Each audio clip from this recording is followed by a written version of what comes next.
MZ ministry na hu na emde say wo fi say ye wi mu kra nsa no be yo mo de no ye hu say Ghana ha be nyina emra no a o ka say ye no ye ho krokro de John me say ye hu say emra na ye tro ye no ye ho krokro de John o be kire msan ye che say I say wa kututu anoma ho danu ho sanoma be ni that's what I'm saying ye who hypocrites e dey na ma na da na ne say ye emra no di ya say emma Ghana register are you with me at the time you say emma obi nkoto emo ni tinu say or the befa nipa jiska ebi akoto e de jiska you can say emma obi kura akoto so the bejiska emma obi nkoje say obeka ayesins mami mo say ke wo ba ehi pa na etimi jiska pa wo eba ehi na jiska enya sorry dem and ya jiska pa obra obi awu no eba obi awu no ason dem ya jiska pa enti wo fi say ni person ason dem e de na obedwene ti accident ni de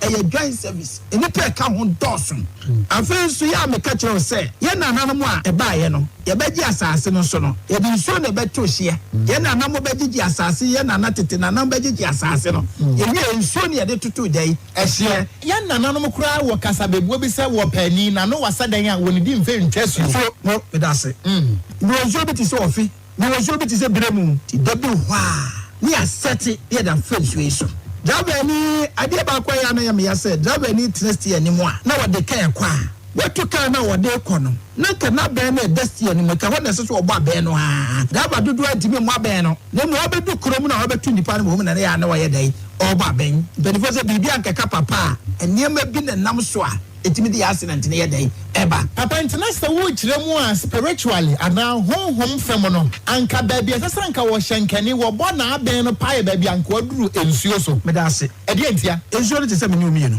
ensuo te se oba ne bema ensuo na deda ho sa ne ye ma ne mema ti debu ana ensuo bia sole a wo ko ni kunu ho debu ana ensuo bia sole a wo ko ne yene ho debu ana ensuo bi ne ma di agoro debu ana ensuo bi ne ma di agoro e wo kwan no odaba ku testi ase oba ben ni so ye bremu oda kumase Kwanso obi a obefa kumase Kwanso bi a obefa sa bremu no so wonnam so a ese se obegba ben no na wi refi se obegba ben corruption police ni ogina wa instead se ode mra no ebeye adwuma no onfa mra no nya adwuma is level one mo every day omo team a omo adwuma ni se ombe check DV plates Okogyeabour Ghana ha opa mien try opa mien ka se ya kidnap oman panyini na nado na police for man to roadblock ne emfa DV plate menumie enim ka na nado timi no emfa DV plate menumie akire yenu barrier ho na nado ya chire tikai mu no ombe ma yen ya register vehicle na nado timi no aba abechine ne ya stop DV plates no opa mien try aprokuma egu nhyiane mpo ene ye pe kuma kwaduoi ne beso abrebra Okogyeabour Ocran offentem from denchembra mo a wo mene so no akokwa ampanyini sem awampampam mu je na ofriti kroti a na ne ho age afiafiem Okogyeabour Ocran waba tenase na amansan etiew Okogyeabour Ocran fa hwim yenko car stop Fodre cancel the road ofa kokumie mitie Ghana Kwanso Okogyeabour Ocran fire kwai car stop Fodre cancel the road ofa kokumie mitie Ghana Kwanso Okogyeabour Ocran fire kwai yanum dia woso womo dayaya yanum sekan kwanhye sia na de haw bebre nanam emanwisia ni nyanka doso fituo mu arewo na ya dento mu awosin no ye keka nyina na ye keka ma drabafo wona onyankopon yi won sa ofie nante wasasi so sie yo nyame free wa draveni na mankwa efri onipa ba akoso kopin onipa wo haso draveni fum so timi ma wonyina hwere won kwa prape Enunti Ghana Road Transport Coordinating Council, Mr. Draba Franka Bomo Kubatan, any National Road Safety, any gender bushia kwoni nyina, yasemre sisu ken. Any ema kosobasa waka kemuno, yebe yefri wodeku. Driver ni meti bia, wanya wasadia no weni uhuni no, ye kachre upese emrani ubedi. Driver kemet. Kanyabu omra kanyabaye driver damet mba kubikan asalin kubao shali ya kamaku driver playmate nami to money jiwo emla heto nami pasinya fo musumuntie yen ukojina baabi eni kwansa ufaka na se driver ni jina no fawa munini nyina amatomra afe pasinya ni wotika mu na hu se driver ni di se hunu anase mate ni ye de anya fane ma prosifo se hunu se mate ni fiedu nwatwe for any driver nyina ma prosifo afe motorbike ni aboboya e wosa obi a hye ni helmet ofa overloadina emra enu bedi pragia motofo musumuntia mu mpanimfo na mu ni mwashade so anya sadia emra ne mu bedi ringi si dusi ani nyina mama ya nyina nkambo mwe na yenyi accident free wo mai mu deku no my Ghana mfa ne ntema pemfra ye de nyame srem wo empanimfo adraba fo ni meti amu wo mai mu ye de nyame ba mo jeo yesra mo monto mo bo asema ye ni o Yenyina so ma Ghana fo nyina kwa ba na wia yi. Ambassador Ohima baby. Yenyina kwanya wesu ne musa Ghana fo nyina se MiPROMO etisan. Eti yesramo.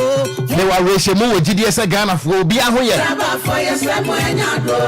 Ene wia nso ya tena se ye ma Ghana fo nyina ha yesa ma mu nyina kwa ba. Ngwa ya ma musomma. Yesi nkonya na wia yi. Wo ma ya ne ene mu. Eye kwasi ada foforo Nyankopon sa de nkwa acha yen. Fani fo mate. Omai mu meti fo yesramo enyado. Omai mu ahyenkafo mo na ye bowu omai mu ahyenkafo mo na wuta ana yesi so na wiei no ka mi nua ya menno monsa ohyenkani se wo drive ya ye yi apeteshi ade abebu wo yisi nchen yesi ya mo fatwa ye keke ohyenkani se wo drive ya bafo efri ade bia no eye communication gadgets ebi any mobile phone ya afato nchen nyina hwere won kwa prape wo shankani san ye ma we wantimi amfa anyadwuma a wo de wo hawo bebre Ghana adraba fo nkabo mu akubata wo shankani san ye ma we safety any gender a basic practice ya semre to ensure road safety ye ma ekoso basa se wo shankani wantimi amfa san ye ma we anyadwuma a wo be habusu ya bi meti bia na eno ne ya kan fitine ya nkato apen so bepem na ka kire hu pese drivers ya ntie yen driver amenne efie bia jija not perform his responsibility and ebusia Ghana Kwanso nie medede Okogyeabour Ocran I am your regular servant mra kanya baye we kwa tifi epoye atoye ene anafo a asali nkubao shali ya man from the commandant of the LI 2180 we are seated once again ni kwansa ufaka na se driver ni jina no fawa munini nyina amatomra afe pasi ebusia safi ni wadwe ne ye ne anyamfom so Ghana Kwanso dwumadie nie anase mate eye Kwanso jojo so ma Ghana Kwan ne nyina so badwo nti na nawia ya sa tena se so basa wo ka kamu no se waba Facebook no so anu abo ne bia mane se mate bia Ghana Kwanso is live ye no wani enu nti ye Facebook page no official page no eye DLFM 106.9 kanyabu omra ye beje wadwe nkyere wo comment driver dam your contributions and your observations shali ya ye beje ni nyina atum enu nti oba page no so a mate mesre wada no ahye bia mame you can share it as many as you want, as many as you can. But more than a shebi, Emma me. Ghana Kwanso Elie. The more no I will share no what you be inquire. What you can who said drive any need. Yes, in Kuna say ya the Ghana man the drink more. Ya dianya. Fanema Bosremuka Enquire Jumedian who never Metinini if you do what you yes, some way I can with Jumedian so it is more than truth, a fact. You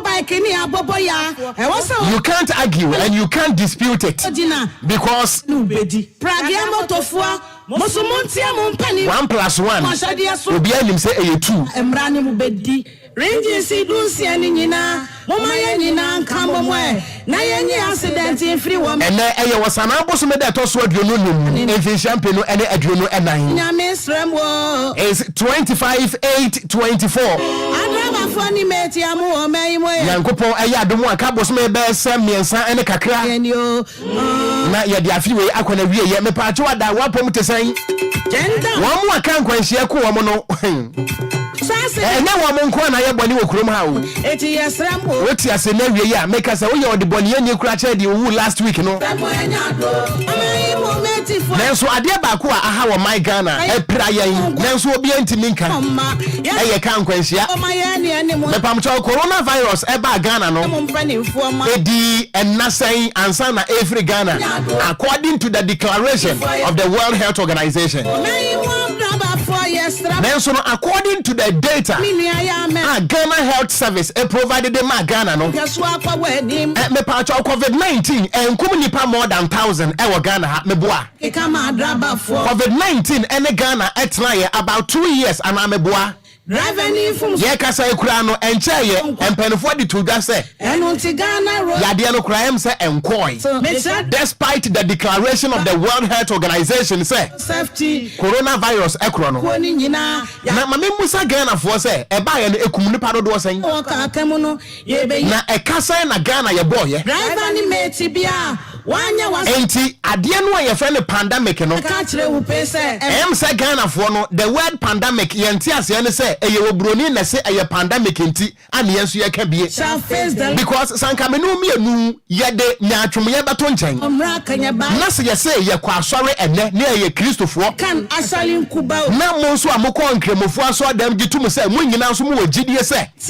ebere bi besomo be kwa heaven dia asawfaka me pamcho wo the word pandemic when you road accident ya edi ebie mpa na ewura Ghana hanom a eye more than pandemic more than accident ade we nya pandemic me boa because eye Ghana ni na eka mo pa mo yentena krom ha na broni entro enfamre Ghana ma prosifoni na ye mpanimfo nte se wo broni se afedie accident eye pandemic e hono mpanimfo betena se but eye yen Ghana fo na ye wuo na broni and declare accident as pandemic enti we bi enka ho hwe but minu mienu ye betima kenkan yensa se enfinsia be se mienu a COVID-19 ni wo mai betena ye no enipa efa coronavirus no so wu ye no they are not more than 1,000 and I stand to be corrected. They are not more than 1,000. They are not. But Ghana ye yasa afefo frase abusumi isia and we are waiting for the Motor Traffic and the Transport Department of the Ghana Police Service, I mean the MTTD.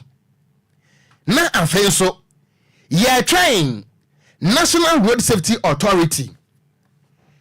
Na womo emfa afi nyina wodi afi ni nkwa na wiye na mom abosume nwotwe penie no ye di nka mo ate ase se abusuya wo ba ye Facebook no so a meje wo comment no wo betime de abrame e wo ye Facebook no so ye stream live e wo page no so a DLFM 106.9 ye ntiwni na app no so e ye adwuma eno nti ba bia wo na wotie mie no wo betime akwa wo Play Store anasa wo App Store e wo phone no so na wa download the DLFM 106.9 a mobile application se wo download na se da phone so a wo na musu ase a wotimitie wo tika mu a wotimitie wo ye adwuma wotimitie empo se wo ni nkra ha no mokra na ba bia wo bia no wotimite yenka eno nti no wo betimi download the app na mbom ba bia wo betimi de wo comment abrame e wo dwumadie we so no se Okogyeabour ne Ghana Kwanso tenase a we believe in the law of democracy. The law of democracy may say what concerns all must be discussed by all.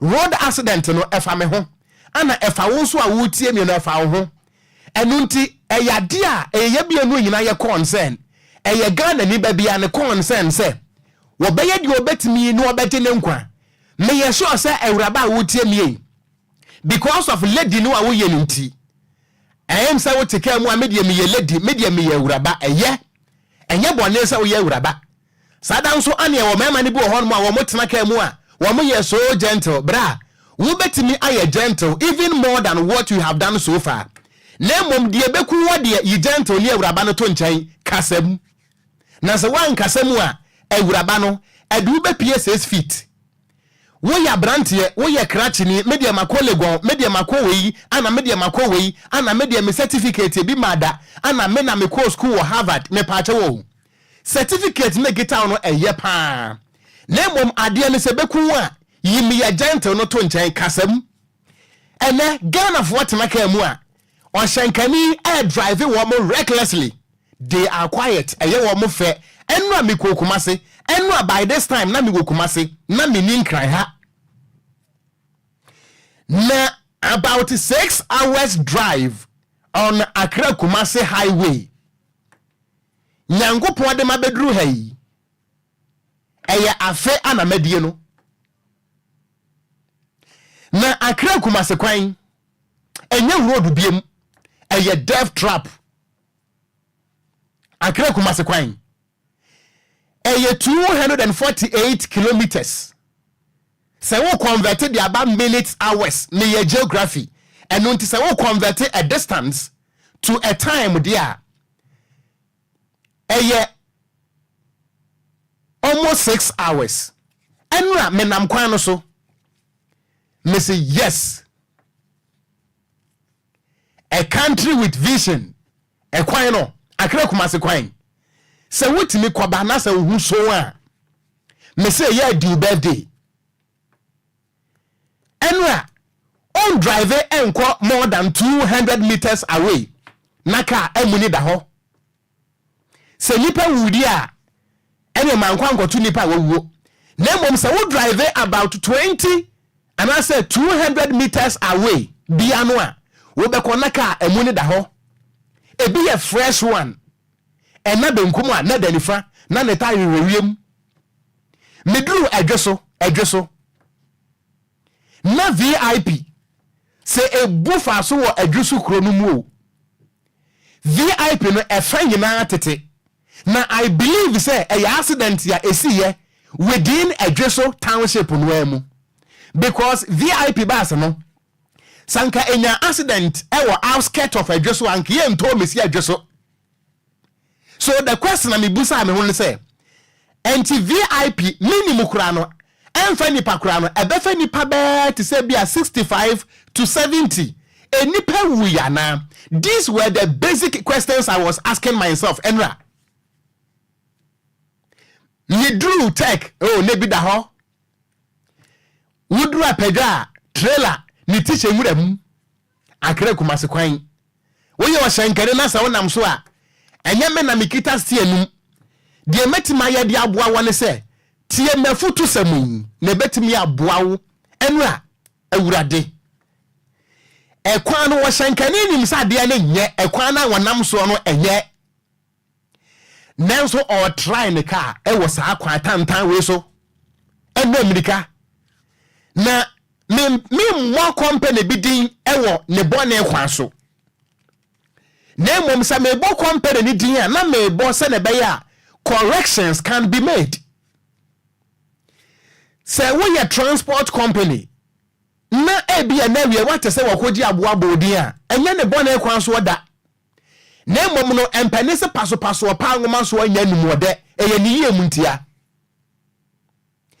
Say ya modin a ebia mpanimfo no enhunu the attitude of the drivers omu hunu because panine dia ebia meka say what enkran ana driver ne no movie car no free nkran ana osu Kumasi say wa shankane no befa so a obetwi ne car no panine no what enkran won hunu enti it is me masade say mahuni asasa me bom panimfo amane me pamcho wo VIP company no aye fa ne VIP no eye mia me wofa ana ye chief executive officer me kam mia me wofa me senior most colleague in this broadcasting industry mia me wofa adakabra from Paul Mahmudu wofa wa pomboko de wofa said ye musi ye nsem troduma no eno bi na eye yakono ayenso ebeye ebiem o enti yentimi enya dwuma we enyimu nsenchan mia me wofa adakabra Mahmudu miwura wa pomboko de wo bi tie mi a won chia ne mame wo mai mo yetie yesi asem papa nko akiri na mo so ka bone de a nipa no bete awia mebo mo ofadi a mebo ne dimpa na mo mo fa ade abako ne se wa driver for no VIP drivers no se ba ko peye mfom so a enipa close to 70 ebetimi ewu because wo shankani bia wo twi VIP no one kita nipa dodo okura no about 70-65 de wo betimi bet wo fa wa driver for no wo musi kwan no so a wo modwen se wo mo nam US Womo dwen say womo nam kwan no so a they think say womo nam China. Womo wura fi say eye Ghana na womo nam kwan no so no o. Say VIP no to aso 10 ba ko yo overtaking. Womo nyina pase womo yie. Say kwan no ehoye say hoye. Ba ko adi nka yinti minimum oda me papa no VIP for mpanimfo mo amonya sika amatoto cars ne dia mamnante no. Munya wo mo kasa kire na mo nka kire wo mo say so wo mo di nipa no nante a enye convoy de minim say wo bo nyina asesa so but say VIP alodu nipa adi kokumase a I don't think say eye convoy say wo mo to aso 10 na wo mo nyina am to aso enu nti ba ko nya kwanya enye overtaking a say kwan no mu ye the rest want to follow. When your friend said the attitude of ornithology, bakutamu a wo mo nyina to aso enu aka yeti musa nka ye nsi fomu ama wo mo amese anko a ebia nka biriti abo o menkaye VIP buses miensa se wotra nkroso junction na wodi wani akire mu na se wo kwa na se wo kokumase a VIP buses 3 wobia wanim nkroso junction enim se ho na kwa na what is a forest kakra esum kakra wo kwanum at the same time potholes we wo kwanum no wo kan ya enyeye wo kan ya doso ebefo wani so and at the same time no eye curvy kwanu eye curve kakra. I am talking about wotra nkroso junction na so do ani kire mu okumase a kwanu ni ye curve kakra people kakra bi wo ho menka se eye people na mo meka se no eye valley. Nenso drivers enim pa se wonam people so na se wuhu animu a wo fro popo na se wuhu animu a se wu sane na se wuhu animu a yenya overtaking but these drivers I don't know. Anyway, what kind of bebra ba bone se we VIP to nchan ya me papa nom GPRTU for ene me papa nom a mo na mo rane 2M Express sa buses Toyota bi na aba no isi sa asem we me ka bia no a na me ya na me ya me wo fa donte anya problem nanso ene no I will be measured but me ka no kura kire me wo fa mo kai say sa new Toyota ya abayi a esi Kwanso a as a helicopter yi ekumunipa around 21 I think last year mokai ekumunipa ba to say 21 ama me wo fa donten wo fa ba bia wo bia no me tia adwumade me ne wa na eye me dasa me wo fa wo hye me nkuran say me hu no kura no amemmo so wo fa me bo no kura no so enye ne bo na Kwanso a me kai say me wo fa ebo ya mane say sabra no asaka ase no new Toyota na aba no a esi kwan no so a they think say wo monam ekwan papa so no wo mukum enipa close to 20 me wa fa donten rule out some safety practices bi I bet me aboa ama sa drivers no sebi wo mbesu yansa enu nti me kan say road safety for kan say sa drivers no wo mo entu wo mo hofo na sa companies no any one more drivers no enya kasachira those cars will be banned from long journey meboa. If I am lying, Ghanaians should come out and tell me, Okogyeabour, you are lying. What you're saying is fallacy. Come and tell me. This is the declaration from the Road Safety Authority. And a authority na kasau. You see, this is the comment and the statement, a declaration made by the Road Safety Authority. But me wafa, nothing and absolutely nothing has changed when it comes to the attitude of these drivers. Nothing has changed. I'm talking about the 2M Express drivers and the new Toyota Noah GPRTU for so Muobi. Wafa donten be anyone more assessor.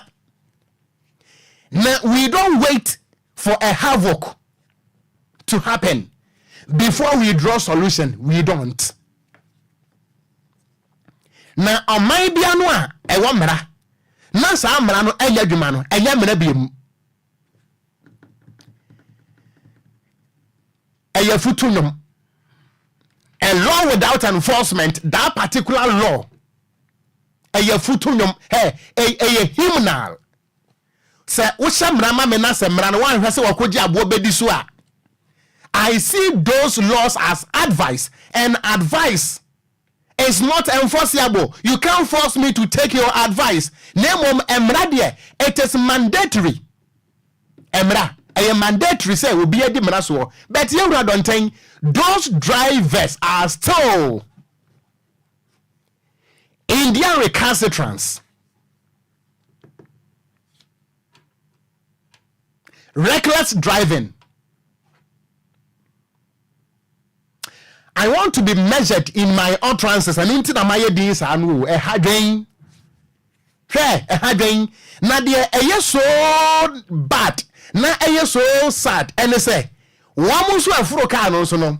Say ashankanfo no say bi e de wamu nkwan di agro okwan no so a. They are quiet in the car. Nobody is talking. Na we are gentle. Go ahead and be gentle. We are lady. Go ahead and be lady. Wo beti wani na wo fundaka. Wo danchen.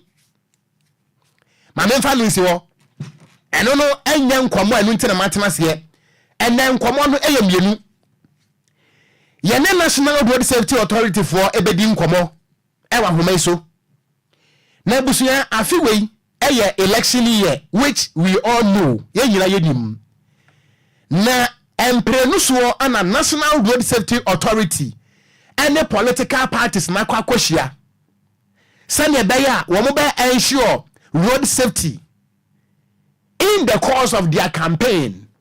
Enti ena yebedi nkomo. Na I think say last week no road safety any political parties no ekoye one last meeting as to how best these political parties can ensure road safety ahead of the 2024 election. So long as their campaigns are concerned. Enunti yebekwo ni ene mpanifo di nkomo.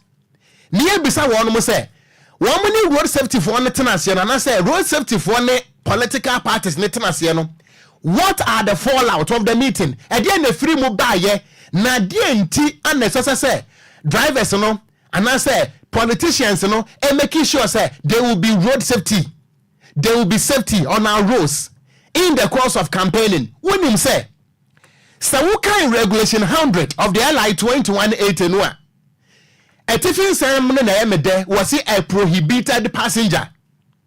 Regulation 100 of the LI 2180 no. A tiffin sam was a prohibited passenger. Me pacho busam say when na a prohibited passenger. Tiaminati mi ye. Wo ye Ghana ni na se wo tiemi na wiei. Na se wo te pick up bucket mu a wo ye a prohibited passenger.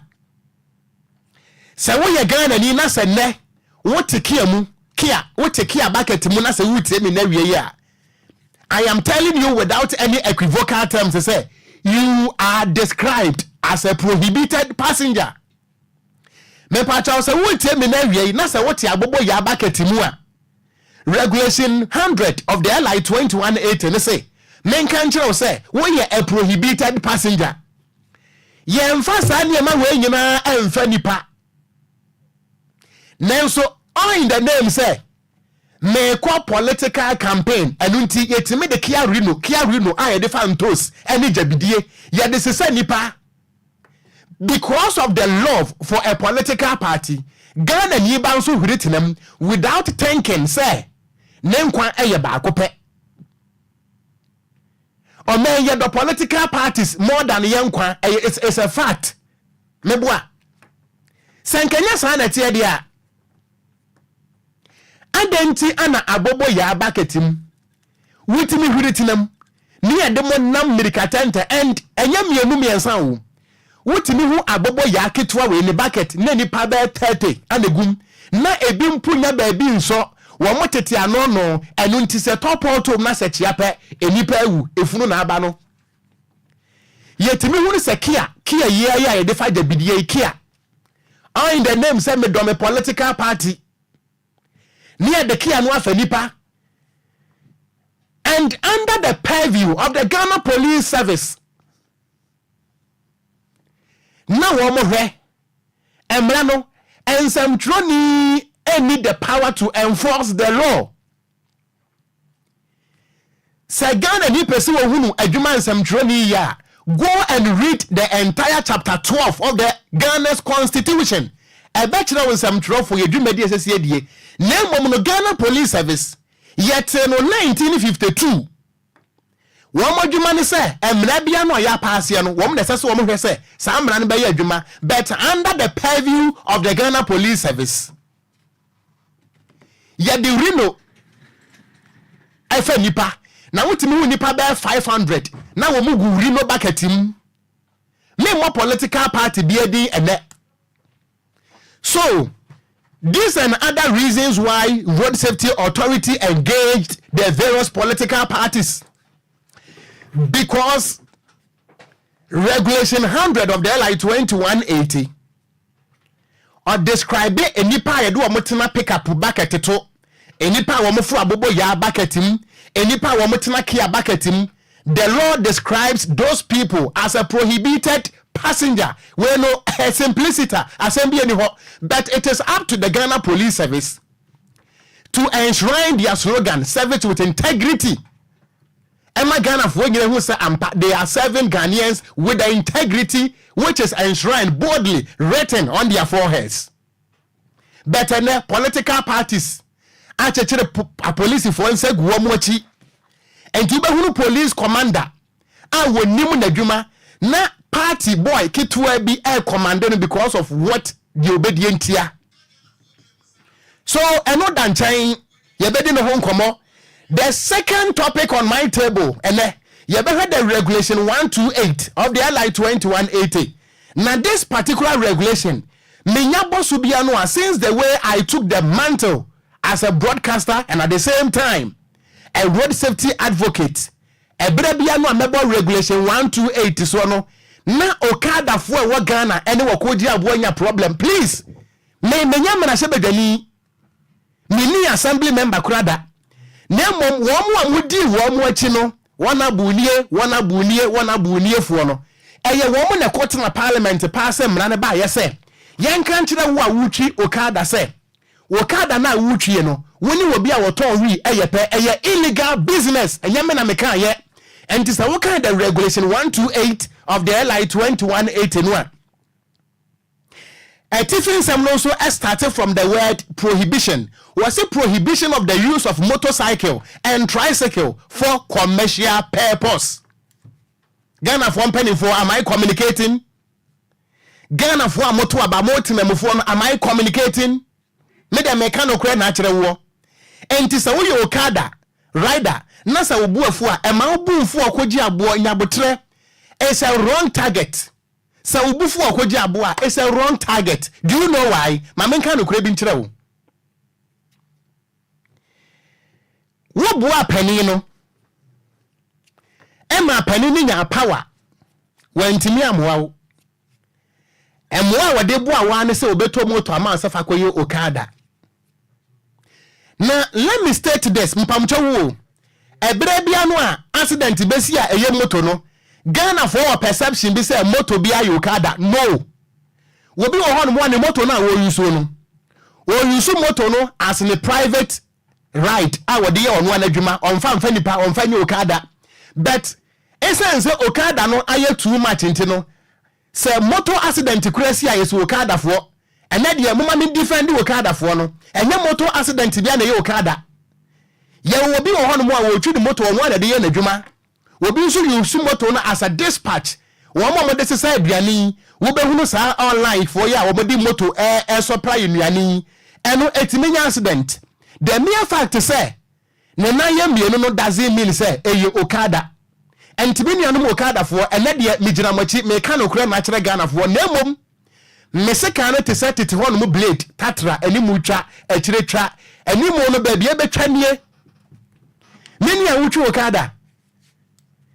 Enyame nam se wadwuma no eyamfomso o eyapane no a wodi na chinwa, because chairman pedu atena se chairman pedu onye parliamentarian wonu ofiri covid dede woni MP da chairman pedu any assembly member da enu ntisa wotisa chairman pedu kasa na se wasi Okada no eye illegal me pa onye chairman pedu na eka ho chairman pedu is only quoting and only interpreting the regulation 128 of the LI 2180 meaning say Okada for mo association mo president anasa mo chairman why madam for I think say a friend Solomon Akanaba something me sure say me nua no wotie me nua say wotie me a flash me na me say wotie because we e me nua but ebere bia no mebo Okada so no me a me nua no no manya problem na ne vra fi say MPs in the tro de ba ye media I am only reading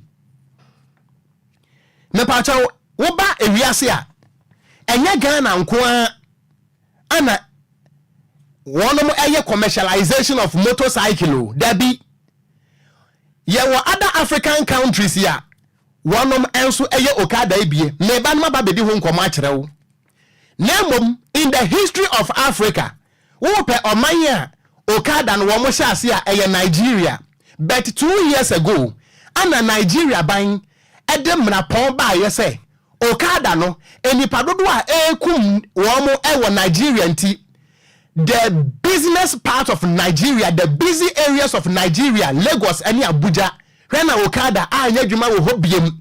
Say Okada Bayajuma, Okada no Bayajuma, and what the outskirts of the busy areas of Nigeria, but and Ghana Hanumoye. What do we see? Mamenko Romano Somra, Nebaye Bedin Komo, Chairman Pedu, a national chairman. Emma Bok Tanker Drivers Union, Chairman Pedu, comfortably seated. Na and then Natadia no. I just went to see a sabon a crown for the fear. Chairman some Jenka. A council. Chairman fear boko dear. Yamiadum boko. Nami who nache. I want to ya. Okay. Mamenkwa Romasuna mene Madam Sembiat Redu wa yamia me mame. Mene no enkonkodin kwamomra. Madam Sembiat Redu a head of corporate affairs, Emma National Road Safety Authority. Mamene no konkodin komo. Wa wo me asumdwen kan. Oko. Asumdwen kan so. Mama, efie boko de. Wa to me efie boko. E ba cho so wa pomo e. Ewrade de acha yen, ye kurekurem se agbefo atwene no. Mama wedi ameba won chen a eyeboko yenim se emprenu so nie ana National Road Safety Authority money political parties no ehia sane ebeya campaign na wo mo eye no wo mbe make sure say there will be sanity and safety on our roads na nipa nkonko wuo me hu no say mo de communicate bi apie a mikita copy madam Roma copy no anasa statement na buy no edie na wo mu kamu sam kakra kire Ghana for and the reason why mo issue that statement Madam Roma yo come me that say akonya odi ama me I share ye bia na National Road Safety Authority yeah they road safety code of practice for political activities etuja na humani shishemu anase humani na bom ama yababeji atumu no penifo trans road safety stakeholders trans mu say abatu asibia no eya na akwanhyia no ehu pra ne ewu no eya na ma ne muso enunti esese ye hwe na ye de nyemagu kwemu na asatu asi 2024 no akwanhyia enam ka Kwanso ene epra enam so de ba ana ewu afrimu de ba no afimu no esobete na ye kanisa no na wo se ye teben wo ma o mudu mu akotene pa meka political party wo na entanifo ne party supporters na ye nyo mutwehwe nkomo no enu nti no ye document ni ye na ye nyo mutena asihwehwe mu ye ne ye stakeholders aka ye CSOs ana ye NGOs aka ye wie ne sanyo mutena asema ye nyina ko mutia se ampa botaye tai etire ne se ye ma road safety awareness ye pegem sabre mu na ye sanche empenifo ye political parties for no o madwen esi road safety na omudumadi a womudi campaigns rallies meetings conferences obom rera babia Ghana fana babia kasacha amanfo womo so ebodompem ebi omati no yenyina yebenya hweye yenyina yade nyema bi bebu kwan mu a ebeboa ma kwansi anam saa dwumadi omudi fitiri efa car konyabadi so no eso ebete enu ti no European party anase objective I work here say yes see akwansi anam political activities so car akwansi anam political activities so the bano okay that be the person yes so then e be ya afi no narrative in the best na ye can e be tire maka say 2024 nko ade would na ye different to me eti akwansi ane so even though say na ye abato afi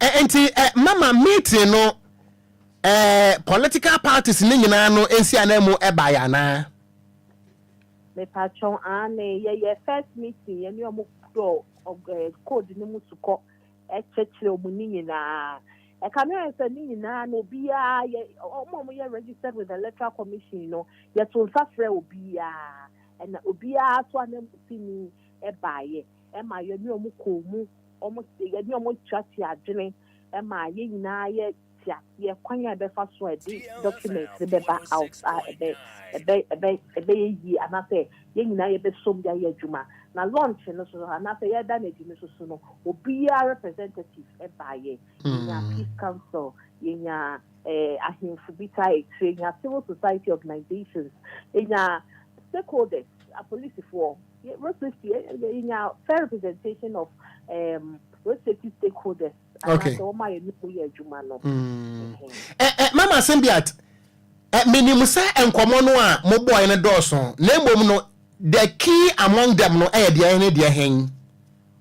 Okay, it is a code no and you may woman F1 but I say code nechi ya to so me ye niama poti a ebom e bi ne say say nya officer be an coordinator, road safety coordinator, political party nagasaka you know, our best say, the next party na ya na june say, or more person more call maybe a for campaign.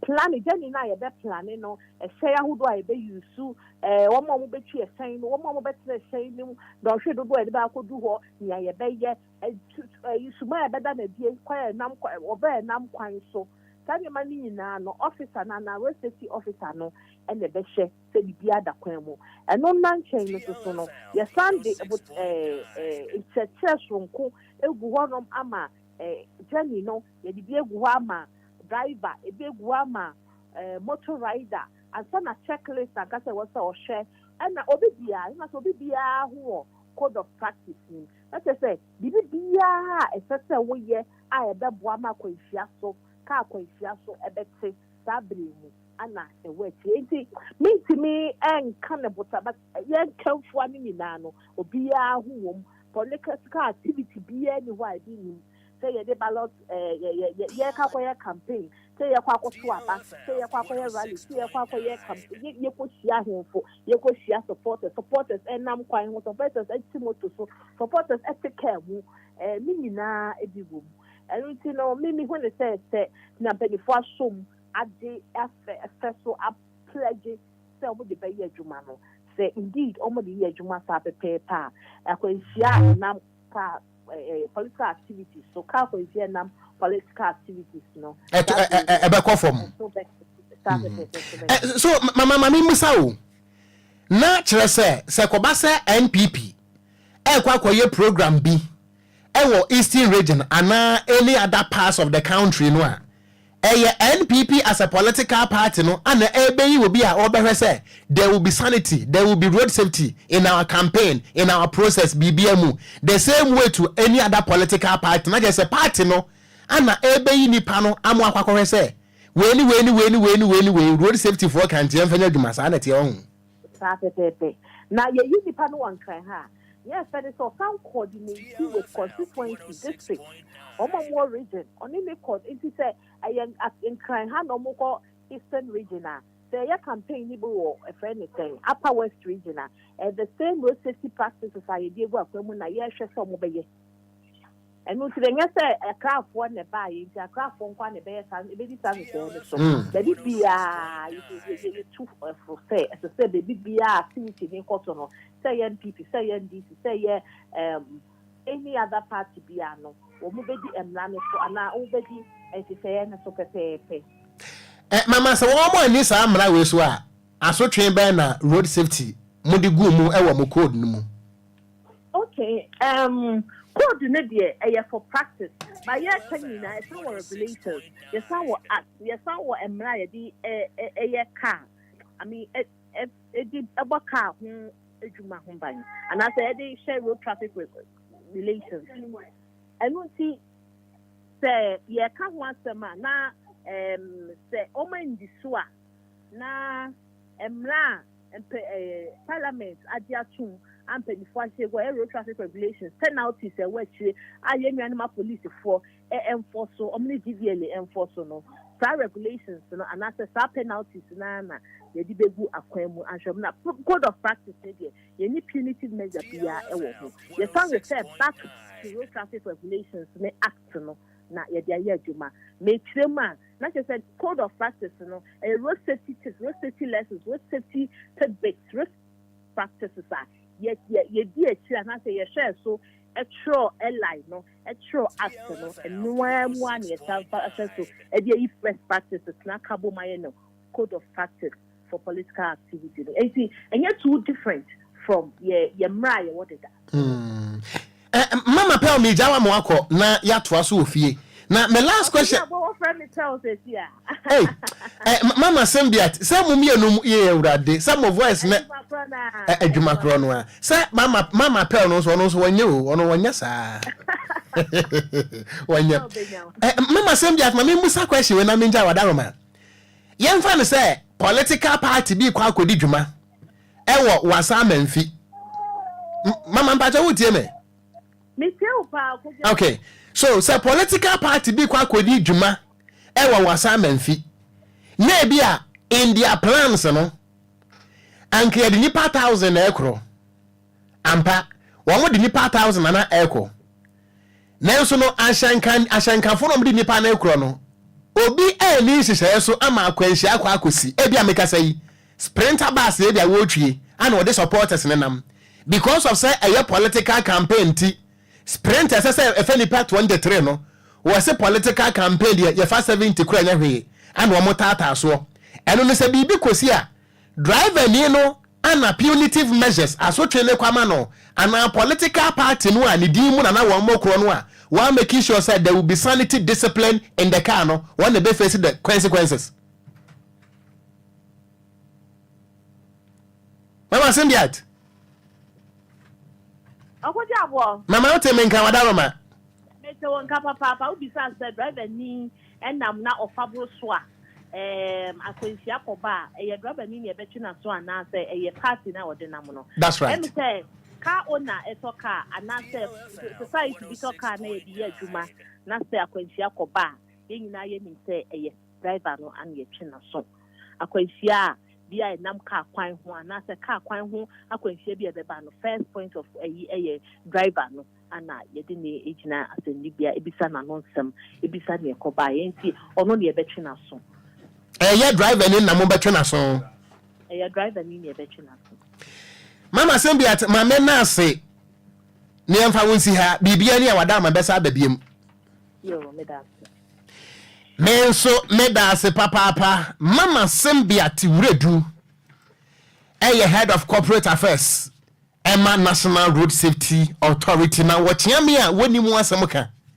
wose nana wasumua Ghana Kwanso dwumadie nie medie de Okogyeabour Kennedy nana kwadwo jamfi road safety advocate watena say ana miami wura Richard Kwesi Eyia national coordinator in charge of compliance and enforcement Emma DVLA ofri headquarters ana abayi yewura nso atena say DJ Afiba ene waje black opewe kipia konti boni a wodie akura yi ono so na de menam Facebook no eso media de Okogyeabour Ghana Kwanso nie Mama nya o message and o comment no e wa ha me hunu se biaba meje bra kan ni nyina me ba sesi a aproku megu nhyiane mpo ene ye pe kuma kwaduoi na beso abirebra Okogyeabour Ocran offentem from denchembra mo a wo mene so no akokwa mpanyini sem awampampam mu je na ofriti kroti a na ne ho age afiafiem Okogyeabour Ocran waba tenase na amansan etiew Okogyeabour Ocran fa hwim yenko ebusia sa ohwa bra no anom yensan bo apa hu sima no aduonum mienu exactly 52 past 3 ye be free ha nonum pepepe na mamenko studio B na fe mene mempen for any nkomo Mira Richard Kwesi eya every DVL headquarters and wodru hayi na ehɔ no yesikafo mu ntitam bia blog won ho Mira asumdwe nka ho nyame asumdwe nka ho ye rabe to say 2 weeks in ye ne yenhia ye yes ampa watade no so ofe DVL at 25 that's right efe pa that's right omunko na esa nkomodi best studio mbo na omunko na achafa se DVL dey any transport union dey senka ye baako ke baako because ye talk ya me dey about my register that's right it mo ye bi mo twanta dey so senka baako bi fa me side ho intin kanta dey nyina nke nyina ye dia ye nyina ye dia nta saka ye dey bo am chairman we dey men chairman na anniversary we e etamu from January to December baby ye nwie so mu di o dabi ebi amokra mu de na Kwanso a onim okay any bomb because and no why for too much atare de fata tema padu o se wo de wo free coffee dede wa pepe ana me so me free bom fa hina se enna na dwo be 11 na me na Kwanso a me free ho no mo bantim bedru akra nchaye na wo se ba bi e free de ye kita ye suro gandada ye si gold ye no ane at once no so ngo entin ka ye wura ahye na nke yenso ya hye oh ne fer no ebeba yes esiwa no nesima no a no ye oni ado ezo de egosi ba ko ano de ara oni ado we oni ado na fa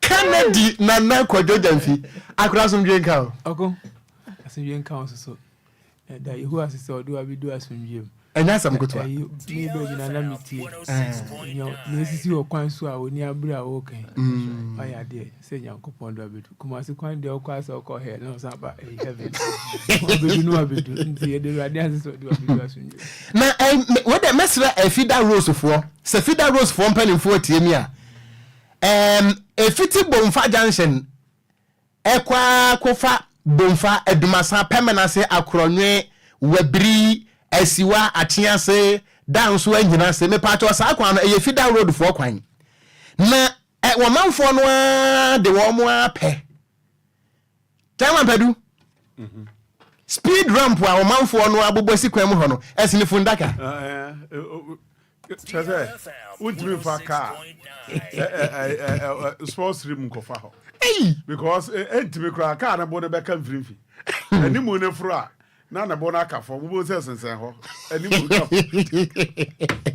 chama padu so nyu chama oko minim se enche na obeja ho akọ me kwa no enkomo ne yemienu National Road Safety Authority any political parties na kwa akohia wote Madam Simbiat ni nchirechire mo no ana ye wa regulation 128 chama emu de na wofa oko me da se matena se de oko ma me nikanchia me mpanimfo bi bo sambi babia obi a me chia o one josaye emi so oko last week na me ni ha me tutu kwan me ko north side ho Friday na me ba ebe wie Mampong Saturday okay Sunday mbese ko odisen takrade Monday me mbese ko Kumase Tuesday na me Kumase kem wana ma oh ni nyina bosem di josaye madam ase ewo mo mpa ba mo de ta machi e ma me ko sa ranso ni nyina ba bia mo sumo bia no me sunsum ta machi me bom pa ye ma mo sa dwuma mo ye no nyame mo amo na adwuma no enko yie na mo Ghana se ne mo ye no madam ase ba bia ye papa Charles Kwadwo suwo bia so ye chia no nyame ya domo 29th of September eye ne birthday 29th yes next month any ebeji agumba sa enti yan papa dad Lumba birthday no be koso Bayview village he ya oh oko Edru hono man ka me ba bia me obi ameba. We are by endorsement and sign wako. That's right. Bibi anyamede. Ye papa ba bia obi anyame nhyira no. That's right. Pa or the Maganafo. Oko nipa bi wo ha ye betena ha nsese o nsese ye ka bibi anya se ye ka ne tra kwa. Onya MP. Assembly macro onye bi. And so otimi ma 2 hours. Hwe air condition atim. Hwe ka obo. Nyame enhyira ne sei. Nyame be hyira na ama. Enfia nyame atwa ama no no de. Ghana fo asan 50 years aka ne ho pe wo mpew. Otwa nyame mfie na e de ama no se nyame ama no 150. One can so we have no be try Ghana for the 50 no. Yes, we be yin se motia. Me na me ka tell ti ba bia papa obi ara no. On fa she ni tirimu. One mama Lumba. Ya chia o me na adwumayefo a ewo aha nyina no. Nyame enhyira mu nyina. Amen. Na me de asedans be ma me nua chief of perfumes. Wa ma ye ho hwehwehwam. On dey say there. Wa me na mankofo ka say sama. Oh, me say. Ye ho hwehwe. Wa ma ye ho hwehwehwam. Oh, nyame nhyira no na onto nsupa ngu na. Ne nyina so ye ba yi o. Na we dey. Baba ya. Okonya de anya kakra. Ako ya tia Ghana fo nyina. Ya be tia Ghana fo nyina tie afidie kakra kai. Ya tia om na omonso ahofama a omode etie afidie. Nyame nkan nyina ho na adwuma ne nkoso. Okon me fa fini sei. Yewura Adontin ani ni team oma ya de road safety baby omo obi a ya chia Yewura Adontin na chief sopo Alex Kokobin Siri Macho. That's right. Me am boss baby obi a me chia o na okun ka nhihye na omo de aba ne ye na nso me ampadu meti ha me ka say de ka or the political parties no both NDC MPP akuadonko CPP ne na aka mumune omo aka no ombedi so a enka beye na enso so no me ampadu me se anya de a omde beye adwuma efiri na rekoi obi anti na Kwanso me se omo fa anya adwuma e de kire se political parties na akoye omorales na ade no omo no nya mo na ebetwa wo se wo draw Jenny pra ama omo yen ye tu a tanka etu a ye wo baby awoko no ni ya draw pra na ma say 2 times say drew ha fa ha times say drew ha packet arrest e wo drive 4 hours say arrest 30 minutes wo sa to aso 4 hours say no break 8 hours no e wo so packet order utuka na fa ha enko fa ha ohu ni a draw Jenny pra na ma but political party ono ntra ho ma draw Jenny pra ma no na political party no no sprinter na afa nipa 21 no ono party fo aha na ekoba bi na nipa egu ho bi kura furu cargo car maka akra de besi on be furu na o say dudu abekomu no no mofa na mofa eti we ni de road safety de Yewura Adontin ma ya de ka omo de ka omo pair say ka accident ni be free anka accident bi emma na ka Ghana ni bi engu Ghana ni bi empra enu nti na omde sa measures na aide ato ho etinka omudi so dia enka ye na so so memi ampadu se political parties nya dia omate na so omomfa niya meme kano no ye nyina ye ofia ha odi opa okon ba bia rari bia be kosoro no me asampadu amete ha yi me ba bia mehu bi say ye NDC say ye MPP say ye Yewura Alan Tremate say ye hwan no metwa bi di abekere o say ni road safety e kaaye no omudi so a ye nyina ni ye di ato ho ni ye fu ni ampadu me ka no ye nyina ti oman mu enka de omo ka no de enka ye na enso so ye nuanom no omo mfa nti ho ne ye medi besi no okon ne atoso mienu me ba ye nuanom okada fo so Okada chama de si yan nipa Solomon efikasi mu ya ne ho. That's right. But ye koka Okada samu a mu ho no na akoye threaten ne ho nkro no ba bi na ne bufu aba ye ntan okomeme wo faasefo bi a omuka Okada ye wo nuanom a bebriye omutwi Okada na me na me ka kire wo se enya de ampanifo Okada no omu begyae omu nyai so Okada no obi dey any business obi ato minimum obi awato Okada mako be 50 Ediama boys. Ediama boys omo ye adwuma. Omo ye says. Eye adwuma e de hwe omire no omoma oku because of Okada ntino. Say Saudi adwuma bi ma obi so omeya. Onye adwuma no because odebeka koyo Okada. Say Okada no ska wo mu no. Mi akasa last me betra ha kan say me tu kwa me ba ma de eseye. Ena na time no abo nwumre be 4:30 enti no na o se ye to ade no aboso okan edeba enti no me bedu amasama no no o se me ebetimi aya no se ye de be ma Okada ede akoma obi aboso okan na wa to the same tia dey ede amanaba okun Okada from Amasaman aboso okan back to Amasaman or charge 350 Ghana cedi. DLFM 106.9. 350 Ghana cedi. Okada. Oh, mrasa nenya time no. Ena me se me ya me tu me foot rotro kwa. Enka yina na aturu metu atete Ghana. Ena samia me tofu e kra de gu me ka mu e de ko ya. Enka me fu a meto no. Me tofu 100 Ghana kwa. E do be kwa ba. Ka kese ye betimi de me akwa aba. So Okada oje 350 Ghana cedi. DLFM 106.9. And Okoye buy. Because Okada o say it within 4:30 to 6 o'clock no. So what me akremu 350 Ghana cedis ya. Na efi anopa no bedru sa 4:30 no. Adwuma say no waye. Eti no adwuma be na adema na obeye. Okada na obeye. That's right. Eti wo ka se wo be stop wa enye yie. Mate say ya mpanimfo ya ABC jama say am say jama omo betete pension pay say omo betete say minim say ya senate no betete ato ho mu say omo be ye dey yim eti wo bo ma baso eti wo bo ma baso no de o so hu say moto sunu mom no o se mode ho akade ba ene hyehyeye because ma betena fia aka say hyehyeye ne de o so mo ye hyehyeye ni yie.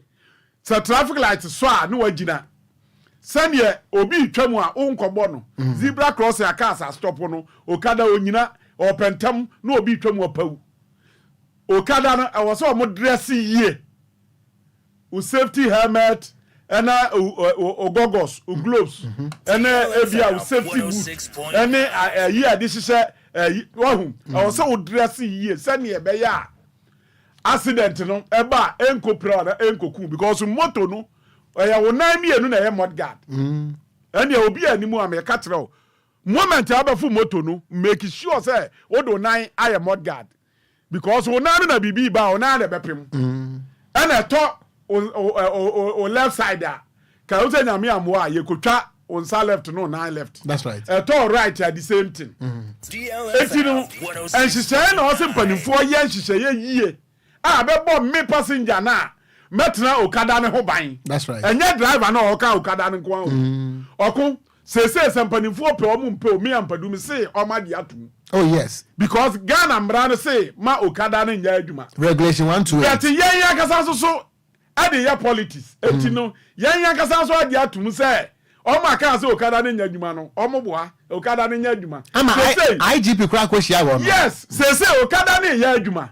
Eti no nhyehyɛ ya wo sɛ mpanimfoɔ ɛyɛ de to ho ne sɛ asɛ me ampadu amafo Okada no asɛ passenger no ɛde na ɛbɔ me ho ban Okada ni nya accident ya me safety ayi bi ani me ho ɔkosɛsi ya me bayi na sɛ ma bedu ba mi na traffic me fo sɛ time ɛyɛ bi timi enti ɔsɛ me ba na ma fo Okada ni bi wɔ kɔ abɛfo no ɔno driver no a on ride moto no rider no ɛna ɛhyɛ safety helmet wa wo tie akyire no unhye wa wo tie akyire no unhye bi wo tie asɛ eti no mitimi bi sɛ obi sɛ driver na sɛ rider no ɛhyɛ safety helmet but wa wo tie akyire no unhye bi eti sɛ bibi ni na wo tɔfo mu a wo yɛ empty what in America na sɛ eti sɛ na awɔsa mpanimfoɔ ɛyɛ dɛ ɛde nhyehyɛ ba no munya ntade a ɛyɛ wo passengers no wa anasa wo passenger na wo bɛfo Okada no ɛwɔ se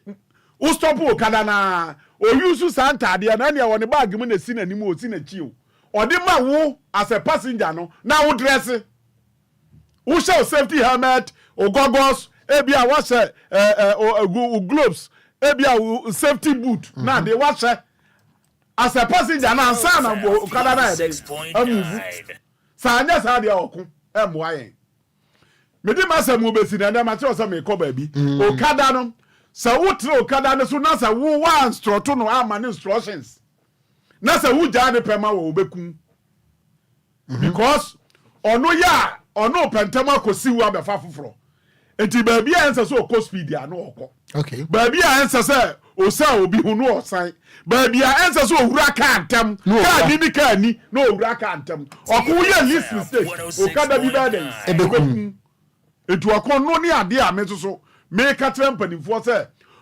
oba ji atum omo pe omo mpe omo na ye mpanifo oba ji atum because omo nyi tum anka okada ne nya adwuma that's right eti so far as okada ne nya adwuma ne de me ampadu se omo nya bibia ebebo wo a wo befo no as a passenger no omo nya de ebebo wo ho ban anya de ebebo wo ho ban sa ne ebeya okada ne kotofo mo de kopim o de ya wo safety no eho ebeba Ghana for ho faso chairman mama musa we nansa na abekọ awakọ baby am free am ebe adwuma yi me gina ho no mo a me twen car no na lady bi nso gina ho no mo a o twen car but lady no hu say oko program e ma ne party e ma ne bi nso pe nemo e ma ne pepa e ma de party de o manage that's right o manage ho pa lady no aye ni tiri ni fine enti wo hu say ne car na delay enti e ne obefa okada e wo junction na me gina so no okada rider na buy no o man helmet a lady ne say e be say ni tiri to wonje nti ano sa ne ye nche ho dabi na no ne de so okada ne de wo kohwe ho na wu a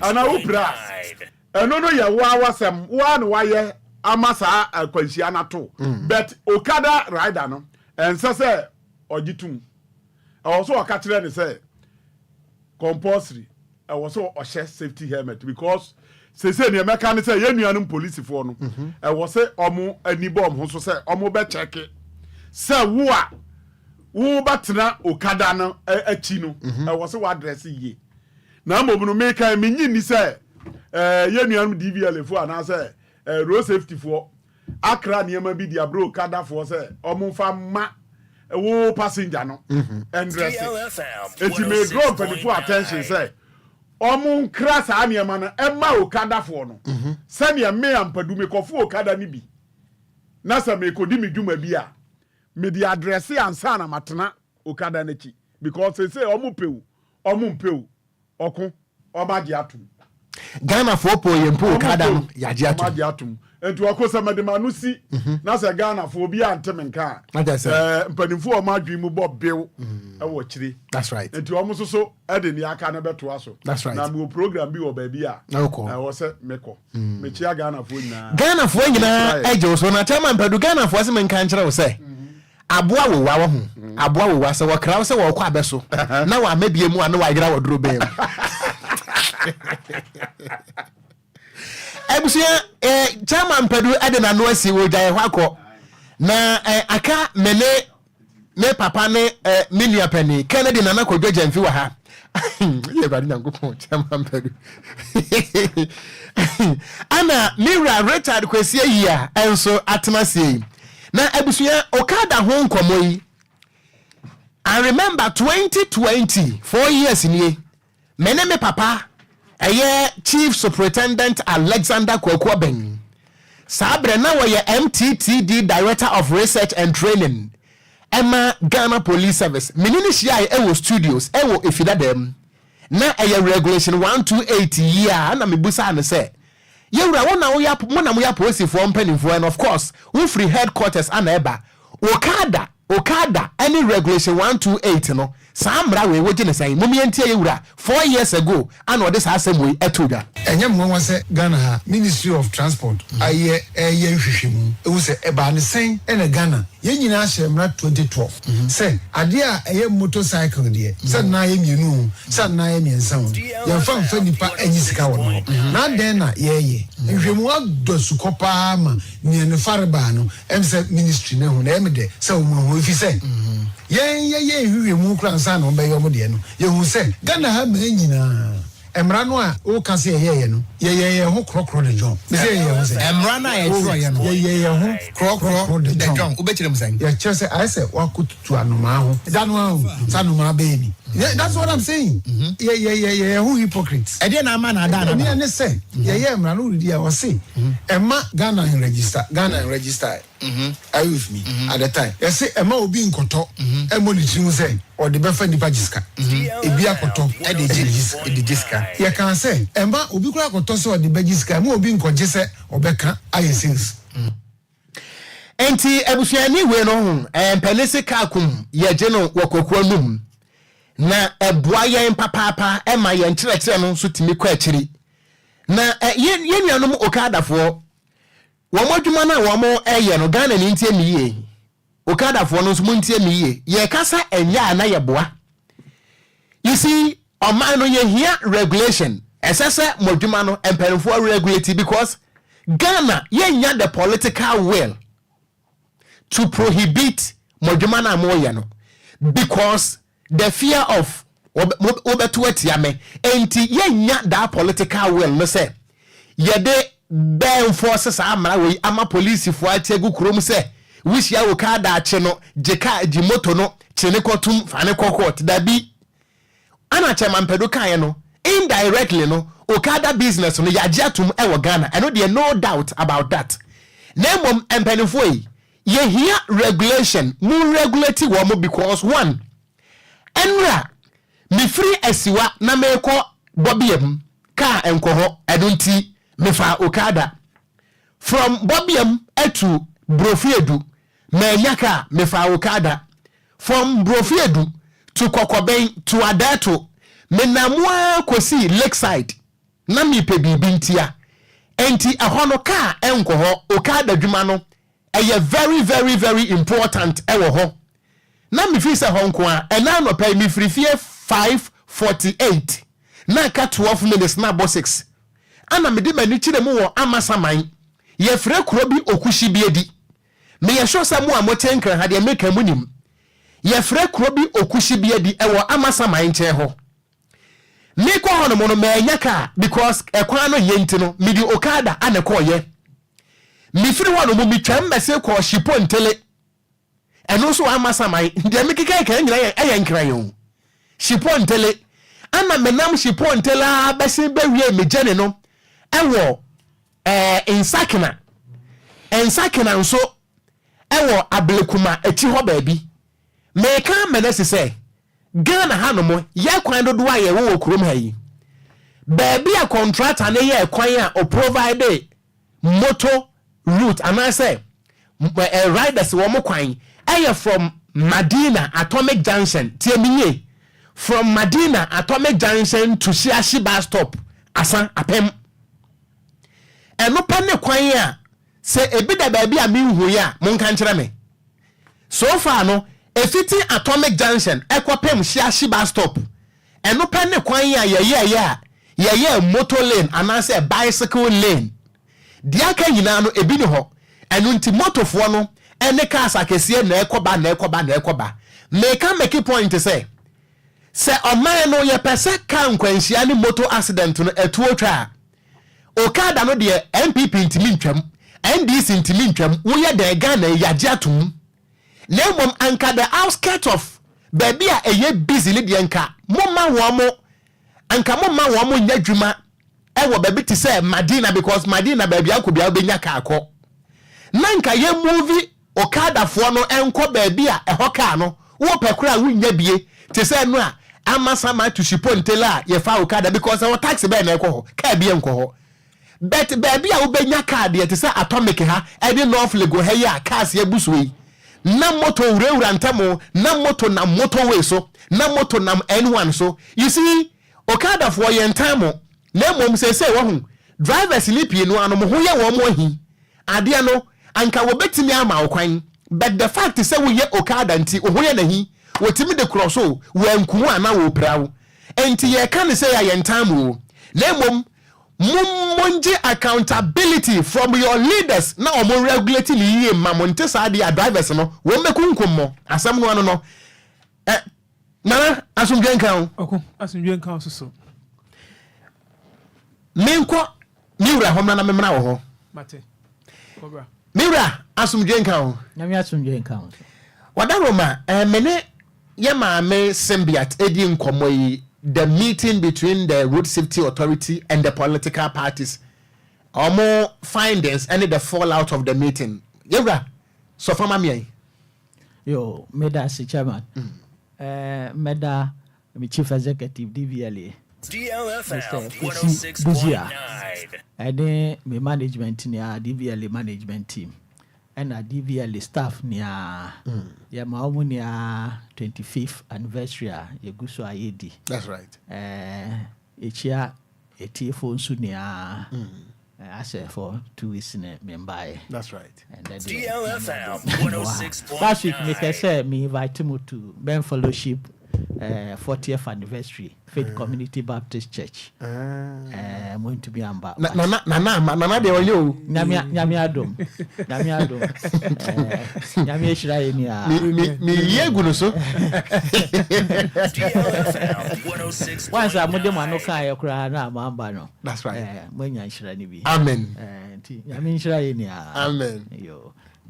Na road safety wama ya de Edalmasi so metumi the code of conduct then eba na say embra bi wo ho no musa na so obi buso a obetumi aka esi ho say yes we busa amra we so nti o ma ya de be bompa say political parties no omo so omo bedi so once o ma ji atum de na wo so mo di so be bompa so omo bedi so na yetumi reduce accident.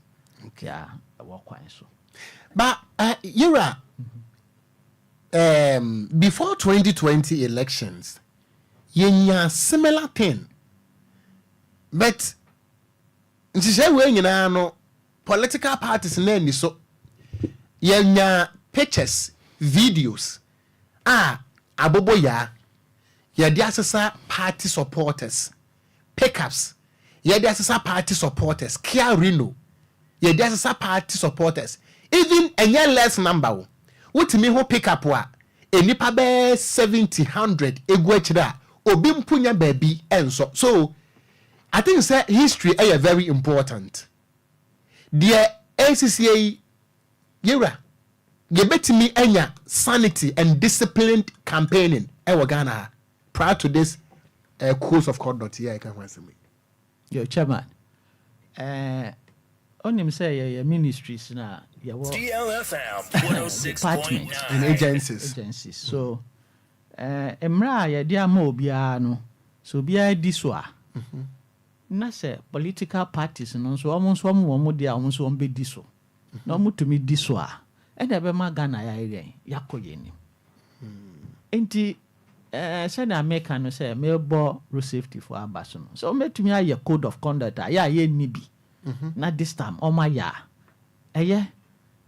Say behwe na political parties no so my then. Until now say road safety so more education. So more education because me say now can say Krobia would do so more my rams, speed rams. Which I say road safety education no encourage you. I don't make be kind sa. Ye frɛ kuro no adumasa. Good. Ene permanency. Good. Because a Krobia highway 106.9. I was say sakro no omunya education about road safety. So say no betwa kwan no mu kra. Eni say no be ben kwan no. I was say ntitiɛ den ekoho mo. Na say cars ne fa ho a entumi ankobo bi because a highway. So senka ho hia say highway for omo de rams betwa ankom de be ye. Once omo fen ye no and na I will say kromu for no so ye den ye tete omo. No mo so ye den omo ya we. Because a kwan na da ho no no e bo a omo so. E ma omo kro no e dan so. E advantage and a disadvantage. Inti also want to me and grab advantage no more. Saying you know inti ya best say road safety education no enko to the community that mbeka say even schools even starting fuel so Ghana oma ye bi no betumi aye den betumi aye more say ye pese You reduce road accident in Kwadia. Your education no? And started from the basic. Endorse. But you're and me assure say Ghana near for the love of a political party. Ono de we ya the dan kura no a enfro a wo befro. Yewura mo na mo register cars in my young Ghana for. My that education no pick up. Mo register no say emfa ni pado do saying. Kia. Mo register say sa Reno ne sa Kia bucket no emfa ni pado do saying. Madam mo na mo register mo ya ne saying. Yo me da say. Chairman. DLFM 106.9. Regulation 128 no. Kakra to educate the members. Now we are Regulation 128. Prohibition of the use of motorcycle and tricycle for commercial purpose. Okay. My main kind regulation 128 no. We are not what kind regulation 10. Okay. And so aka ho amaye. Okay. Regulation 10 sub regulation 11. Okay. And my main kind regulation 128 no. Ebusu main kind regulation 128 of the LI 2180. A tiffin some was a prohibition of use of motorcycle or tricycle for commercial purpose. The licensing authority shall not register a motorcycle or tricycle to carry a fare-paying passenger. A person shall not use or permit a motorcycle or tricycle over which that person exercises control to be used for commercial purpose except for a carrier and delivery services. 3. A person shall not ride on a motorcycle or tricycle as a fare-paying passenger. Sub-regulation 4. A person who contravenes sub-regulation 1, 2, or 3 commits an offense and it's liable on summary conviction to a fine of not more than 25 penalty unit or to a term of imprisonment of not more than 30 days or both. Chama, me that's bebre. Okay. When we say Emrano we na ekano. Ekani ni a say DLFM 106.9. Yan register motorcycle and a tricycle. Sa adem mienu ya maboyi. Enye car. Ono so de ne ho. One equipment. Enti na sa obe airlines mo a. Sa we a ya bono. Ya from additional licenses. Okay. Additional licenses ne say enye driver licenses and kasabat riding license and equipment licenses. Okay. Enti ti say forklift. Ya be ma E. And a motorcycle, tricycle, Yamau DLFM 106.9. But say a car there, Yamau B, C, D, F. Okay. Enti sa E, A no, ebe ye additional licenses are. So driver licenses are. Obe pese, obe pe enu subia kanwa. Se bia pese on kan wa o moto bike bia wato now into additional licenses no kan wa hanim say wo ba be register o tricycle na motorcycle na wo ona obetra ba say hey sa me car we na motorcycle we me de be ye commercial ana me de be private na emra so account to ho say untumi mfa tricycle no motorcycle enye den commercial into you say so wo ba na okesa wo de be commercial per DVL yen be cash or say yen register amount. Okay. I just a private DLFM 106.9. entire clear e wo ho na wo hwe so a DVL yen register motor bicycle bia na cycle bia na tricycle bia as commercial Obia ye den private. And or say o ban so na be register tricycle no untumi mfa enipa bebre. Dia betumi ade afa ni goose goose carrying and dia betumi aba nti some motorcycle say efa nipa mienu as private. Ya register ma private na enipa mienu na be den obetumi aide afa but emrana sa ka o say senya ebema na aye commercial no onim say even taxi kra no e wo mbra ni mu no ya wo first ya wo say won ye den un charge and the money ye hot legal. Okay. So DLFM regulation no e ma no fees a ye den on charge say ye fi atomic ya ko hatwa mbra na ye ni nia ye taxi no ye taxi ni trotro ni sa ne ma ni nia nti wo mrem. Okay. Enti okase sami register omoto ma e fa mienu na ma register ma private na wa sori anopa na ono yiri ekwa adwuma mesi dem hu se eye commercial na ode ye me be kra hu se wa ye answer do ye na se onipa wa fa ne no odi ni ye adwuma. Okay. Sa onya fo nipa no na odi ni treche se o me ofi atomic ya uko hacho no bi ejina udi moto I'm on the left no amano so me pasa me kwa so betreche na yenko wakosi no udi ni si ya na wanji ni ska wentu ahwe eno ye commercial. That's right. But at the moment udi ni treche no kwa moto no aso afa mienu anfa wa kwa nipa mienu but the udi ni treche no waji ni sika ansana udi ni ko eno na ye den eye commercial. That makes it illegal. That is it. But Chama young ho, why not better motor chi? No way besides or Jim's car, like I say, Jim's car. I just one more you said these guys are well known Okada riders. No, how will you know? I said I'll be seeing who. I just only pana or transno. Or not to me a report to say motorway or Jimmy's car. Yeah, in police is share. So, it I don't see on for nipa mienu. Yeah, I know private. Private no see over to me for nipa mienu, but man jiniska. At the moment I'll jiniska no, why then what from ra? What commercialize it? Nanti why? No confuse our moto na wa be ka say. Oji misika. Ama police akwa koche no. But you say individuals need to volunteer this information to the police. No? I don't know what's up. But police police for also them say apata we ya say e you card for na guase we. Me na me matomi moto.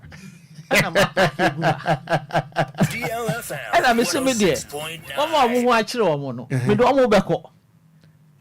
Intimate me baby. Ana ho a kire o. Ana so me srew. Me pacho family si I also me do beko. No akosi one Jewska. Wasaba. Good Samaritan. DLFM 106.9. Who see there coachino? Well, but say individual no answer no fool. Individual no ya kasha say way menfo no Jewsika. So you kada menfo. No kada. No, I mean moto bia or your motorcycle bia no private. O share your normal plater. That's right. Okay, regulation 10 some regulation 11. 11 mamenka homa. Abusema mamenka regulation 10 sub regulation 11. Ana headline here me. Headline no was say vehicle registration number plate. Enti woko sub regulation 11 no was say a motorcycle shall have a number plate consisting of the letter M, that is M for Mary, B, a dash, C, a 2-digit number representing the year of registration, D, a dash, E, 2-letter representing the regional or sub-regional licensing code, and F, up to 4-digit numbers representing the identification marks of the motorcycle as specified in the second schedule. Say no. Okay. Yeah. Aha. Enti enka your plate ni bi ho crank the chair it for no ni bi. Oh, say motorcycle no. Wo be hu M. And a normal plate ni no. Reflective e ho no. E normal na nkasa e white. DLFM background plate no so e blue. E say e private and ya commercial. Because Ghana no ye bibia ya commercial bia e yellow. Aha. but ekoye different color na che say wo different purpose. Okay. Nti enya commercial. Aha. Nti ya individually de. Say na me kan ye no. Ebi ayamra no eye nhihye na.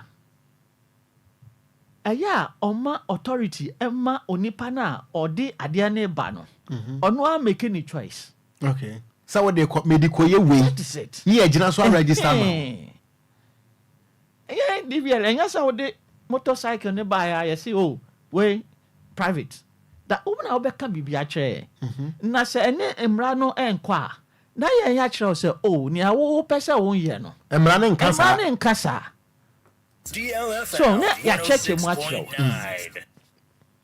Na ya ntumi fire pen na say oh, yeah o motor we a o de ba no. Ya be no private. No. Ya be check mu akire. So, enti o de ban so na so open private a. Emra ne say ya ma normal plate a M ewo ho. Okay. Na background ye blue. Na ntwe no e white. Na ya de amount. Ya femu de. Na nenti American sa ne say. Where motor traffic offenses. Okay. Ya police for there. But then so ya Kwanso a. Say ye na register ma o nti no. E bia wo ti moto no. No bi nso tinechi. Otinechi no. Ye tu ebisa oh na we wo de na kwan o so me ko sinu ha no se a. Asa. Nti mo de mo nim so ye Okada. So ye den yo so ye den. Oh, but at the moment obeka say oh papa we kura wa Jimmy scan no so de me kwa akusi ha no. E ho na your police wo ho a. Ye betumi a launch complaint ama police officer no. Say with him. Say me sure say yetiefo na etie wo no. Wo ne wo as person any winya problem. But pen chire mu a wo de amain. Yetiefo no omo ne Ghana Police Service ebenya problem. Say do you know why? Police ni bia wo Ghana ha. Enim pa say mamenfa atomic hanya example. Atomic ye wa police for omugina ha omo as visibility purpose. Ana ye wa direct opposite them about 15 guys parking motors in front of the police. Me the minim say omuye Okada for utwamu a okwa na memfa onkwa ni ade. So say no this a me Ghana ni na makaka kire police ni say we omuye Okada. Good. Chama, mami cho bibi. Okay. Ayi atomic ya. Run about to it. Na ya police jam me wa. Yes. Falka eko twi obi. Falka twi obi. Se mumie no mu report ama police no na ogina wo na. Ombada. Obakra obeka se munko police station. Na munko report. Oh, enhihye no emma ye ntumi. Well, ye kese Ghanaians a ye na ye Ghanaians no. Ye na wo tumi no. Nti ye no na ye be ma ne ma ye den aye adwuma. Se Okada for no, one more from Okada emrade there. You say motorcycle and tricycle. Yes, when you see the word Okada. No, ye nim. Aha. Ena emrade so say private. Or man on my plate. Me minim say DLFM some motorcycle for no ma park no. Baby on ma park no mo koso obstruction. Na say e ho no enya parking area. Police ni no e wo ho mra say on yi omo fi ho. Now the road should be clear. So but the baby on the car AC in the motorcycle AC. Na enkoso eyi bia boni bia e ma accident nsi. No nipa na parking the motor isi wo na police say oh motor isi wo no fine. Enti wow no me me come me see omo kuta motorcycle no. Enyom no mo ye boni no mo awo join ni no. Wa wo fro no. Wa wo fu wona wo nipa no oje usika ka ho. Enso yesi menfo na wo mentua sika. Oso si menfo na metua sika. Aha no say no. Hono de wo kan na regulation 128 sub regulation 3 no. I am a plane. Was say a person shall not ride on a motorcycle or tricycle as a fare paying passenger. Enti wono enfen se wutirim se me kwa kwafuru moto no. Enti wa obefo no kra no, wo kra wuti amra. That is it. De o twie na ti amra. Wo so wuti akire no so wuti amra. Na wuti amra pa. Wo a wuti sika no wuti amra pa. Because ona wa maso nipa no. Then start DLFM. Then start. Na wa na kofu motorbike etu aka. Wo kra wonfo. Then e be see ya afi de buy. Ene pa no bon. O say demand wo ho a na supply. So what am for me see where then? Same is one me try a client. Into demand no wo ho no ma. E was say onya supply. Say na police ni a ono so efro bie etu aka en. Ono so ye nche no. DLFM 106.9. Because also when we are qua oba be see yen individual Ghanaians. Okay. Yeah. So say DVLA. What be register? Ebia ukuta oven. The fine nipa 12. Na ono the seat back on I then akaka. Na passenger wo be for no so no. Onim say ade I was say for 12. No akotin mo tuaka. Na offer 15. What about a passenger who doesn't know? Until I make say education will have to go far. Okay. Education no. DLFM 106.9. Emra ya bobo so nia no. Enya nipa ba ko di o. Enyina. So bia enya ho idea because ya hwehwe maye. Say na okay. Constituency ni nia wo mo MPs. Ya mo represent. And there was a constituency bia so enya fair idea of this. Sa no na se enya sa a chechre na. No be former. And so we there was share that pa no e there. Off. So, but the running so can say ignorance of the law is not what an excuse. Because I was so and a lack of knowledge and so my people what perish. It is a only a dear being who aya what do you different heading. I was saying she share near my and to one side the Kwanso ni nyina no entiase ne nimdie ne nipa ne nyaye ntina ma identity to send I am ray. Sisi ya pese fiti ya pese obi anko school. Obi anko sua. Ampanso na wu say amanfo obi pese ne ba ko school. Na nka ya nhihye ya mra ya ye. Na nka wom fiti class 1 ekosi university. Ebia ne level. Enti nka akra ne yiri no. Nka onyi no onim say o bibi say obeye say.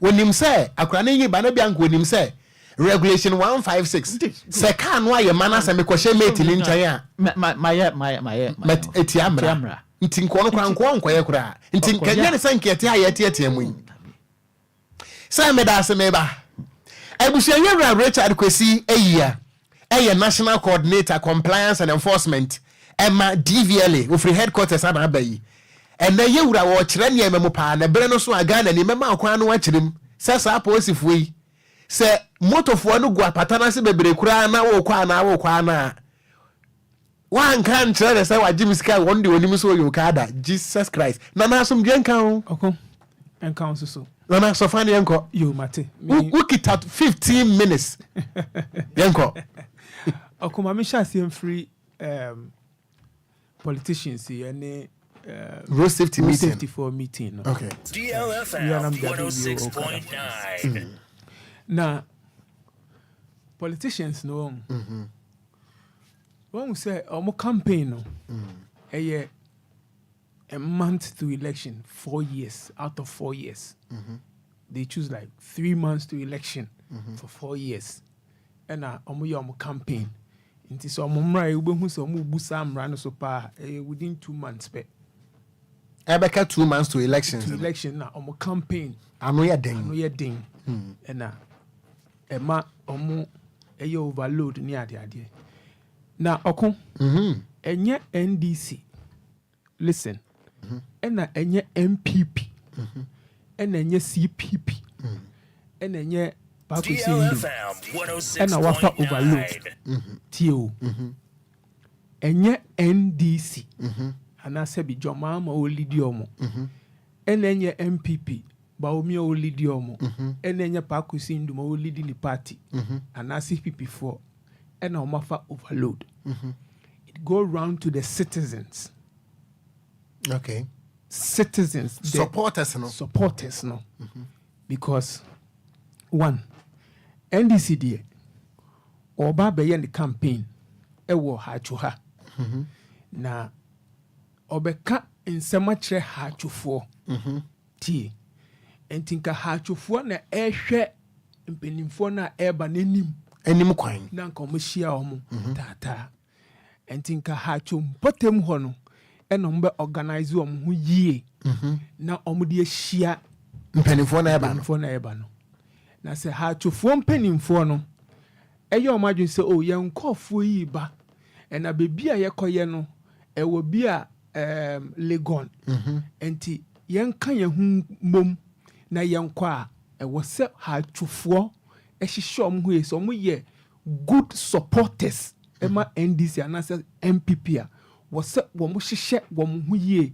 sacrifice esiesie wɔn ho kama ɛde kɔ hyia wɔn mpanimfoɔ no ɛnyɛ political kɔfoɔ na wɔn bɛgyina akasa no ɛna elodu wɔn ma ɛyɛ wɔn a na wɔn feel sɛ wɔn transport ɛnsoyɛ nti na wɔn elodu wɔn ho ma wɔn a na wɔn atete wɔn kuo wɔn wɔ kuo political ɛyi bia wɔ kuo bi a wɔte wɔn nim ntoboa a wɔn ato saa kuo nim ɛna wɔn nim bus a wɔn kɔ han ɛna wɔn nim numbers a ɛbɛkɔm ɛno no nyɛ jɔmaama asɛm. That's right.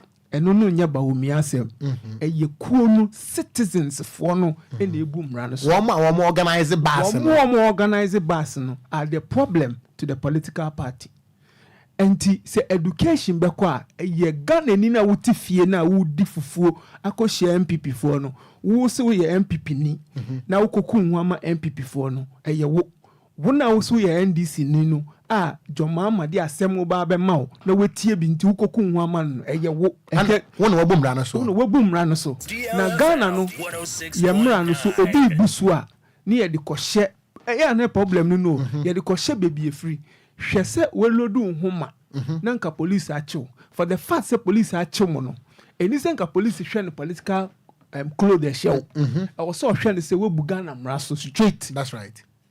yi weni sɛ campaign season yi weni fane sɛ ɛyɛ overload ɛnyɛ sɛ road safety for bɛka sakra overload etia yɛ mmara. That's right. Dida da ho we kra hu hia see ebe frɛ political team bi ne no matena se ne akeka sɛ afi we mu definitely doesn't omu ntumi sanko grounds any grounds ne sanko kasa sɛ froka we man froka. Yes, because sabi already no omu ba no omu kasa kwa bread da menya sure so sɛ John Mama ti overload car mu a police be man atwam obeche no so hu sɛ ɔti overload ma e de agene din sanso na se baomia te overload car mu a obechin and never say John Mama betin overload car. That's right. And never say baomia betin overload car. It wo citizen now ti overload car. Amutai kasa say citizen to say do president edino ne bakra enka campaign no. Yes, cause obo ne ban ho ban into bo ho ban.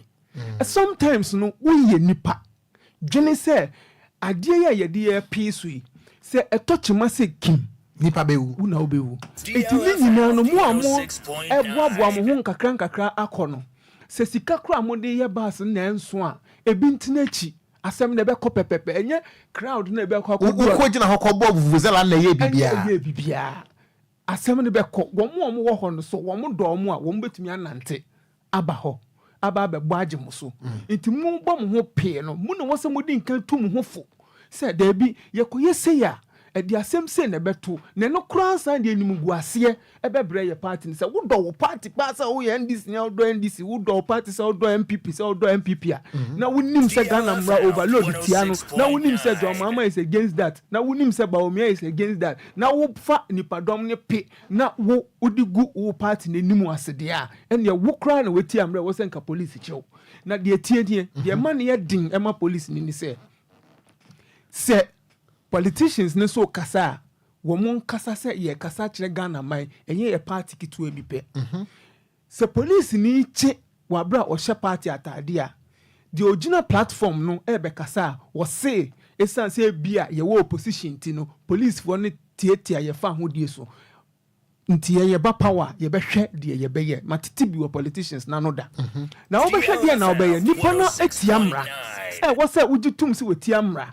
Na uma emra ne set example fi say mo na mo kɔ parliament kɔ hyɛ mra. Sa no na manipa no ye che no we hu say me bɔ makra na police chemi a me party for no me support me o because wo nim say ye mra da ho. It won be di omhuni. Wo hu na mo anya ne saa na say ye che obi say kua ni ye fe chief commander ni ye threat commander ni ye threat we a legiment to protect obeyi nkwasiafo na gu ho.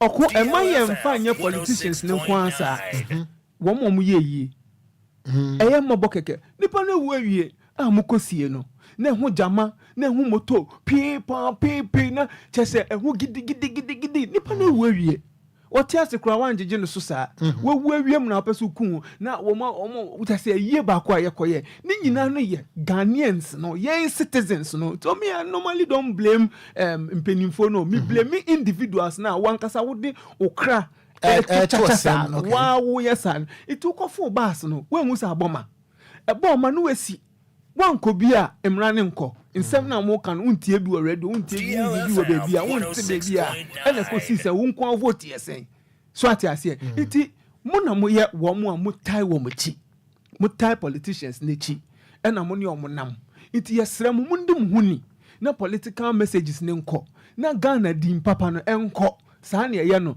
na enye gidigidi na ye de ba ko hia na edisa atrenchem ne beba na beda ho na ye hu se na ye kanafa we na hu hia mpo se ombeso mo mra from but the ombe ye so mo ye omafemu dia because e koso 4 years bi antina omofo so mo create awareness no but overload dia police wo hia so ye NDC new so ye MPP new wa boma nko ade ye mra se overload chi na chia no detain no ensuro pa politician no ba ono ye employee I Ghana ba employee no e mane me hwehwran nana wonim problem no the entire police estro political t-shirt enie police ni na wogina kwa no ho no tuntum na hye ne kwa wo na kumam ni na adwen mu no on support party no a ekro no eno nti na me nkrofo na ekwa me nko stop wo bonya dan agye ebia owo the opposing side and ebia oba na adwen say mo amokonkra say mo metam mo dada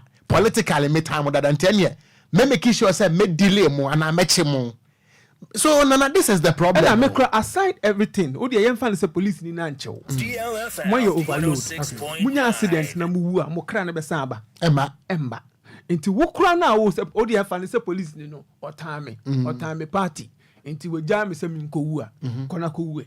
So sometimes we are the people yet jene you see one jene obewu kwa because owu o menyane owu obi antumi menyane ene ye mpene saa ye kwan no so mpene saa ana se wu no nche se wu ma party na wi ana wu na lu jene wo ma wu ja omo ho jene wo nuanum bia na bisa se ahia kwa na mikonya wo ahia na ukonya wo di odisika pa no wono no TV8 mu ye de na besen de oji contract akese no ono no TV8 mu abesen na mumu amu we eti na mu no gari botokra bomo ye de magu pick up mu ni asade bia pe so na mo ko hwiegu a mo kra na mo ho omobo because wo meja wo ba eni akwada a wo awon fofura na sa akwada bi a wonni obeda na ejanka onya ada na ejanka no so no ye ni party futuo bi odi ba behwe sa akwada dabi enti wona wasa wo ye individual wo bedwene se dia na menya wom se me kope wo mo so ne yakodi ta adwumedie ya menka se nko political rally sabi usani awko other programs no yes science to yes science ye no se wo rally dia se wo ko na wa fa usika baby awko no usika beso a wa se wo do party na wo ko enti no ya fa ngutia no so se party kukuru sika de bro obi aso do party no on kukuru sika mfa ka fa ma dabi wa boaboa ho sɛ me party sɛ na me dɔni me kɔ gyina mu yi me fa me a me ka ma me ho atɔ me mama kɔdu hɔ asundwem akɔtie de party panin ɛbɛka saa ne ɛyɛ no na ɔmo kɔsoa mo ho gu pick up mu sɛ ohianti a ɛna ohianti a mo ntena fie ndi mu gari asɛm no sɛ ɛba yɛ nte nti ɔkɔ hɔ deɛ ɛyɛ na me pɛ sɛ me kɔ bi sɛ bi yi tipo nkɔsofoɔ na ɔmo gyimi ɔmo ho saa mo nkɔso gyimi mo yɛ deɛ me ti hɛ me nka sɛ party bi mɛfa me nkɔ gu m'anim ase nti yɛn kɔ kadafoɔ no so kɔso ma afei me nkɔ tiefoɔ no ɔmo ho okay ɔkɔ nana ɛdeɛ na di okada bɛba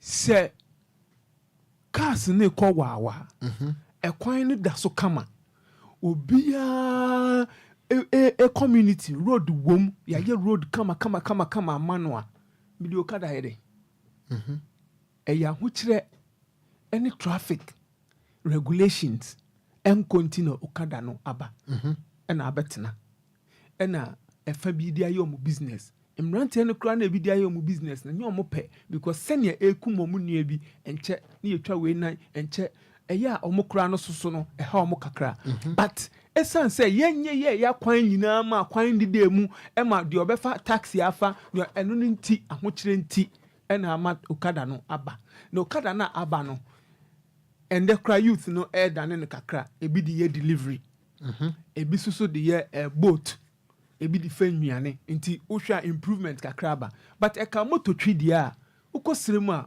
mototwi ɛyɛ fɛ wɔ hɔ kamakama ɛnoa na adwumafoɔ teachers etwi di kɔ wɔn de yɛ farming nti ɛwɔ hɔ deda ɛna yɛmfa nyɛ commercial anaasɛ yɛmfa gyegye sike ɛno nso wɔ hɔ deda yɛnim na sɛ ɔno okura ne moto wapaka si ne baabi so wɔ fa nipa na wo a wakɔgyina nafa na wo wie a watua ne ka na wasa akɔ report ne sɛ metua papa na wadwen kyerɛ wo sɛn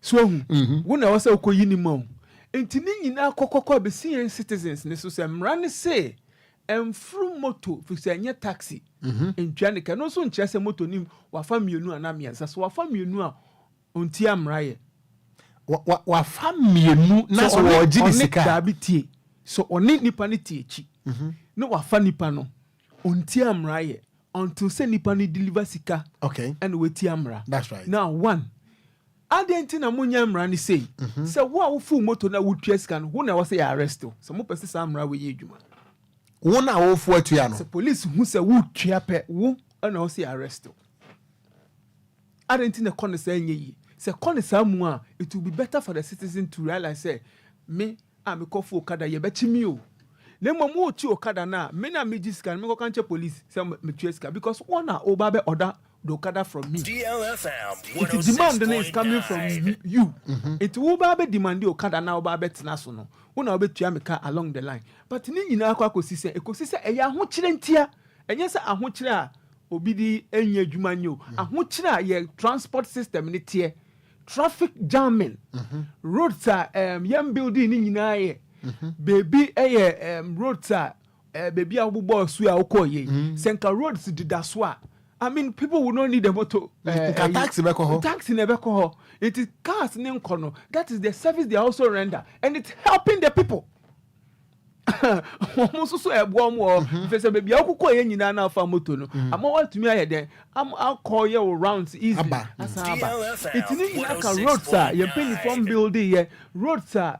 On my new beer na yen beer yen and no created such because. Me a taxi driver na me kwa kofa road na me car be say ya me mfa car ne mfa ho so definitely okada ne be ye adwuma no and okada no so say me nkoto me moto e me si onfa me fa nkofo free o de be ye adwuma agisiga gu ne botom nti so de be ye adwuma egu ne botom na ye pese samra ne ye adwuma wo se ye din kan e fix ye roads nyina well because we ye ne den obewia ne ho de ye adwuma and na citizens na emra no ebema ono no aboa ma ya che no ono so eboa no ba nana ye wo areas a wo mo ekwan say de o suggest for kwan papa yi baby a ekwan ne ye papa kura no a cars edi akoba de kura no still okada fo nnam mu enti nipa na okofu moto no na make up some man ten na okada ni no onemu no or try say obenya passenger meboa and who is the passenger me ne wo enti kwan ni dem na wo mfa taxi na okofa moto meaning say open in tem tia and I continue to open in tem as na for taxi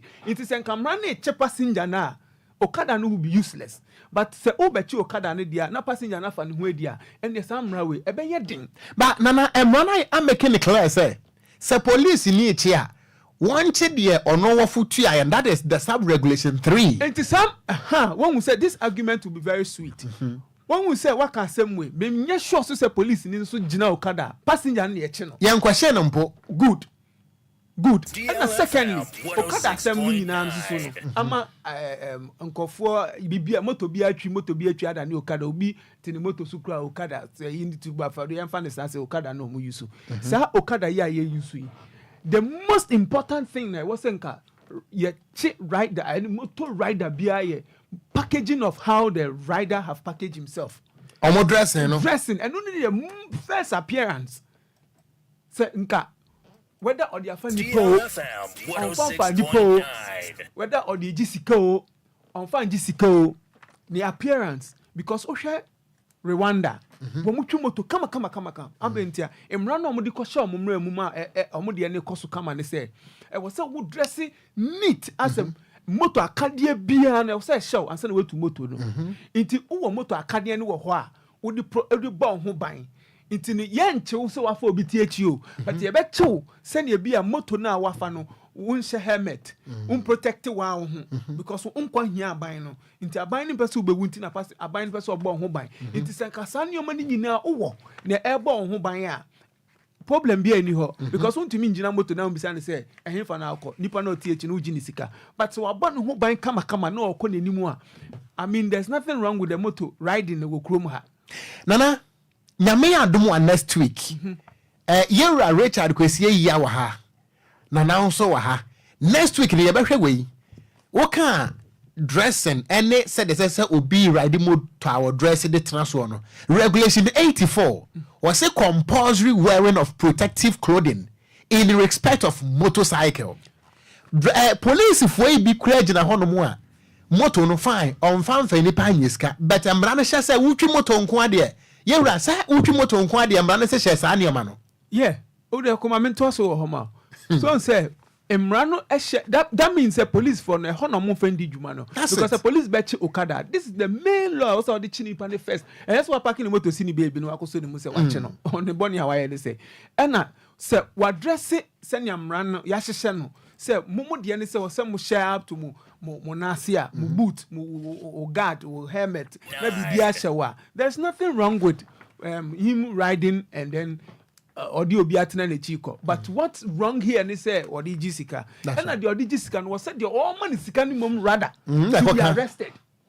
me na me catch wo mu a wo ma sika no wo kra na o say e chill because wo support it amadwuma na akoso what you say intino aha no me medimanu be si a okun de me kan ni say police fo be chi a wo mo nchi wo mo dress ni mom because I was yamra nim say so wo hwe mo dress kama was wo mo chi wo yamra yi dressing no mom o chi dressing na no mom e china no wakoto dressing no ohia ni nyina because eno nya aban na be kra dia ma uto moto no nya aban na kra ma wa na wakoto moto it uto no was uto na kadie nyina ka ho say be be ka moto emi hia na kadie ni nyina set na wo de sikurom na wo de abo ho ban ho hia ye enye ne sika wo de be gie nko sika na wo de be gie no e different na no de police no kura na be din so obehu say waji sika na say onji sika iti na ma police for randomly no match randomly ni acho it is because of the way omo ankasa so ekita omo business na omo ye eno na ma endi omo that kind of way iti okon medimanu be si ha me da say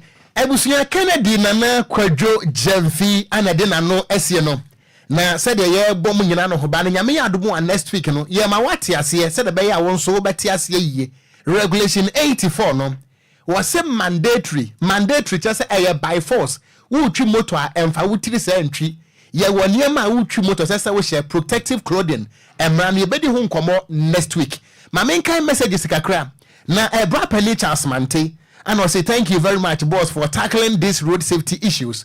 God bless you papa. Now I think say any day din kan ya mehunu menua Penny the message visible pa wo Ghana Kwanso so meta anihia na so akoye news say they were teasim wo Ghana Kwanso say The program is live US Montana eso yedase pa senior nyame wonhira na when ye Joe Kingsley year and see good day DLFM. I am watching you live from Toronto in Canada. Yedase ayisibuama hwe yen edifri Kumase and also Okogyeabour. In fact, the program is educative. Yedase pa and safe as born. Was say hello Okun.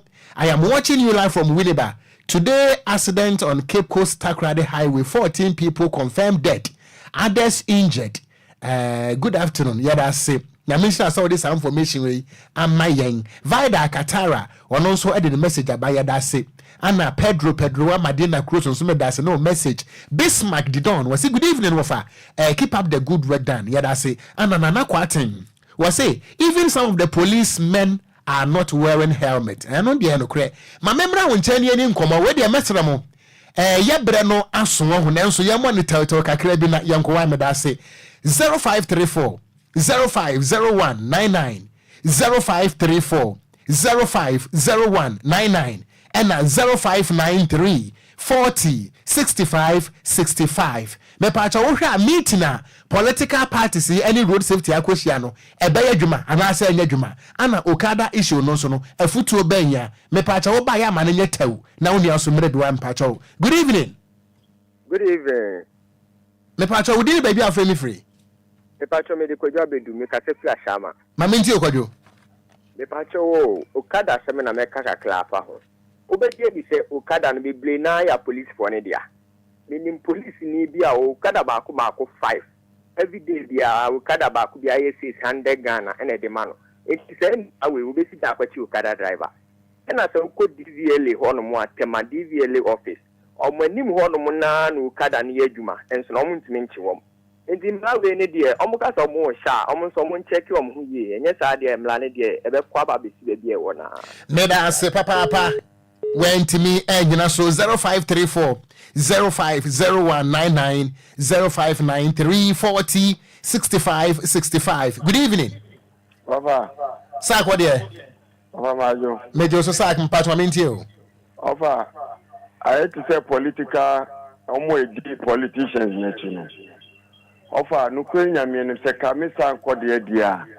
Enka mbe enya dia me di political yechi. Say employ obi papa akoma adwuma ye na wabema 50 cedis 50 cedis no ubedi no one day cry nso na wasa de wonkwa asa koto amaniem eno ntenkoda eno okada fo no ofa okada fo se na mo ka se mo be ka se omo nhye omo akota de no omo munye modia na monka no mo show mo atade helmet any motor rider atade se na be ya ye be hu se we okada papa na we Dabi yeli okada papa ewo ho wadaroma. Good evening. Good evening Okon. We dey the same afre me friend. Efren be zam ye toto da ka so fidodo a. Ma minti we ben. Okon okada asem na mo ka no. 3 weeks ago okada kum nipa be 10 ewo dodo akwan so dodo atumadi na akwan so. Cause of it to be true, can no page him the apostle, no 3 times now. Me pacha wonim. Enye obi a wo twi moto bia na ye okada nti wo dey generalize ye ni moto enye okada sam because ye obi a onye okada nso wo di sansem hunu ye bi pagya ni mu. Na obi so twi ni private. And so go do akwa we so on to the correct pass. On to flat. On to omuchi okada na omu se kwa na enye omu kwa mu dia. Agwese ka edi ko abakonya bei nipa cross aponche cross or walk cross nti e so tinu se okada na ochi na nya nkwan so na ede wonam nti e so ye very careful because na o ye de udi eduma na onye bidie me da se kafra went me enyina so 0534 050199 0593 40 65 65. Good evening. Good evening. Me pacho odi ne baby afre me free. Pacho femi ajem kasefi tema. Maminti wa Isaac. Pacho pana bese me bisa se moto wi no omo ye ne sen. Omo ye ne fofra ma ya na se na bese ka me ho bibi fa ho.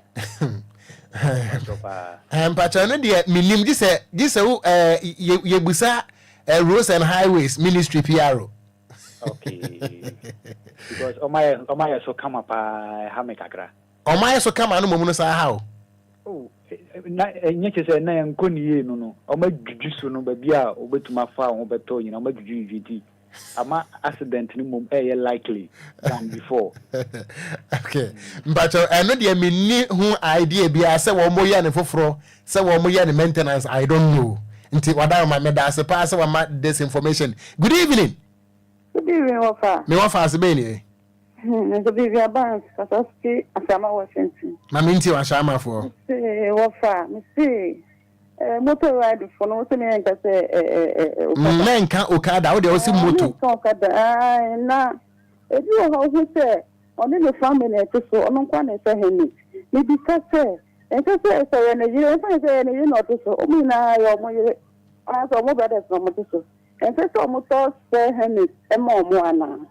Omo di ombe se be all right but no to so ono so dey na say or the born on by and also say wabusa asem we pa no nti na regulation 84 no mandatory by force or hye say obi a wobetena moto so bia enhye saa de no medas minia ba na so hwan na de be yadwuma wo ye me last caller. Good evening.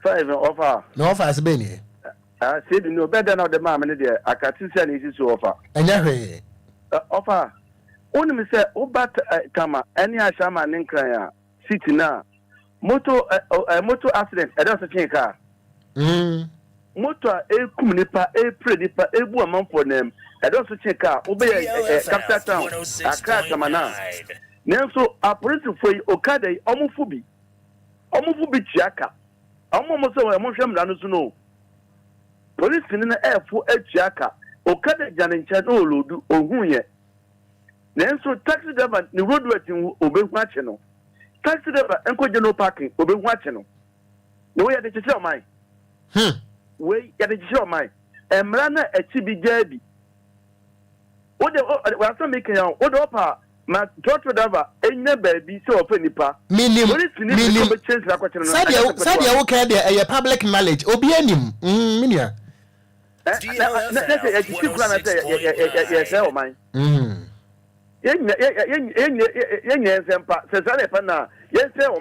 because Okada accident officer a man for Okada motor na twitwa enya de ketwa meda se mesra wo producer ama me green light se me mfa wonye me last caller. Good evening. Good evening Wafa. Me pato me hoye wo die de san Kofi man ya shama Diamond City. Kofi maminti o na fa me pon. Wafa nyami sha opa any education out of my because one offer motor riders on be brain na only say boot amuken be brain shebio ya ta de ka ha say accident be say Okada do dona you Okada be brain na ehye shebio chalweti and as a normal we standard so at least one is moto die so si ye da se pa ne on cheche no Michelle no onu ne nyame adwuma me da se papa se mo nso mo ma me kwan se me mra me som mira wadaroma ye ko wase mo twa to okra ye ko yo chama me da se bebre mesre se motor riders no bebre na need riders licenses so omo mo twi motor no omo ni licenses na over licenses mo na unya entity how to use the road so na be see a use road no now we need riders licenses na o kamoto nti shisha bia ne ho eno ansa okwa na okọ nti ya besre o mo pa say licenses no mbo modern o bra license office na o mo driving school enso nka ho na o mo hu ntiti ani yie na o mo nya licenses na o mo yesa na kwa ne so be adwudwo amaye me da se papa ebusuan yewura Richard Kwesi eya national coordinator compliance and enforcement ema DVLA na yewura Francis Tufo PRO ema DVLA Mira Richard so wachi awo pa na ene de wo hye coded area and so se na manka ntia so menka nana wadama yeko oko nana minim yemra no baby free a yetumi stop it slippers a yede drive menim say DVL for with me aboya but unim say e will be a trim say untumi for slippers and driving police security make you adna chele good. So the question is, how did that work? Because me crano mentally e will trimo and you be soon a catch me the moment I say slippers I feel say and the many slippers in the bear I drive it. So I asked this who said this? Na how did it work? Meaning say bibi ye juma was education and na stick it into your brains. Second, minim baby a free sadly utina Ghana ni bia kemu one person be didi egu ni kemu na so rubber bi udidi now they are two mama no achichere because one person be to how did that work? Meaning say ye to me ye be mani ye juma. So we can do similar to the Okada people. The bet to me I say we should let it go. Ye mo monti asese o de o se slippers a chino tata no chino na bonika o se we a chino na bonika DLFM 106.9 ahuma fa ade na wo so wonya ni nyina no wono a be ye den go benya fi se djuma na omo ye no ene omo nya sika nti wo se insha wo se ye de show mo se ye benya wo mo dressing ama esipi no woman respect your light and nyina se ye tumi straight o ma because ye were areas bi wo ho a wo mo ride it say udu ufree cathedral eba adabraka some camera ho it riders ni nyina ya we odu ho pe obegina odu sa from Tigo abesi obegina ade na areas bi o mutumi choose so obegina because oye den ya police ni be china gine sika kese enu ntia ntinu yemma emran enforcing call baby e be gini pa nkwane more ye wiase ye focusing on the other transport okay answer na manu be si no okoya na dance man for bisam say street carnival female na mami fan ntwemu quick dance man for Mr. Mo carnival ni ye be ye DLFM 106.9 senia ye pese ye na afi no afi na ye toto ni oman kakra because afi ye di 5 years into no ye pese ye man ye bigger than before traders association ni nyina bisa ye be ba beton ade footballers ni bebo carnival ni ye be ne big ye be celebrate Samini ne 5th ne dan Kwanso di 20 years nti ye be celebrating the 20 years e wo ye 5th anniversary nti ye toto ye nyoma nyia munya ya abotre ema kin any assembly no ye carnival na baso life ebe baso life obi anka na kuma ka che onua se utie kin ewo DLFM no ka se ye carnival na be baso because youth no friend for omo friend say ye be ye carnival na be ba pa na be kra na studio ha na ani be ka ho asem ye the MC kra be ba e ma okon atoto na because okon hia ne pa ti that's my MC there me dey ba ha oba on fire helicopter mra ye the helicopter ne be ba that's right enti nana me da say ebusia Kennedy Nana Kwadwo Jamfi chief executive officer Emma King of Perfumes na we road safety advocate ye no na abodwuma ye da ase papa DJ Afiba and de me call Facebook no eso nyame nhira wo Ghana ni Nana kwa atense owo Zaragoza was Spain and we here in life ye da ase Nana and Benjamin Mensa we say God bless you my brother Eric Dadikoff and we say we here free Nzema Akango Anna Dela of say I saw an accident on the Kwanso road yesterday evening around 7:30 but there was no light on the street so everyone was afraid to approach and help and only asem no ye be de ho nkomo nyame ya domo a ahode wo ho de me de Okogyeabour driver ni a wo de energy wo se utie pa nso me da se nyame ya domo adasene ye besan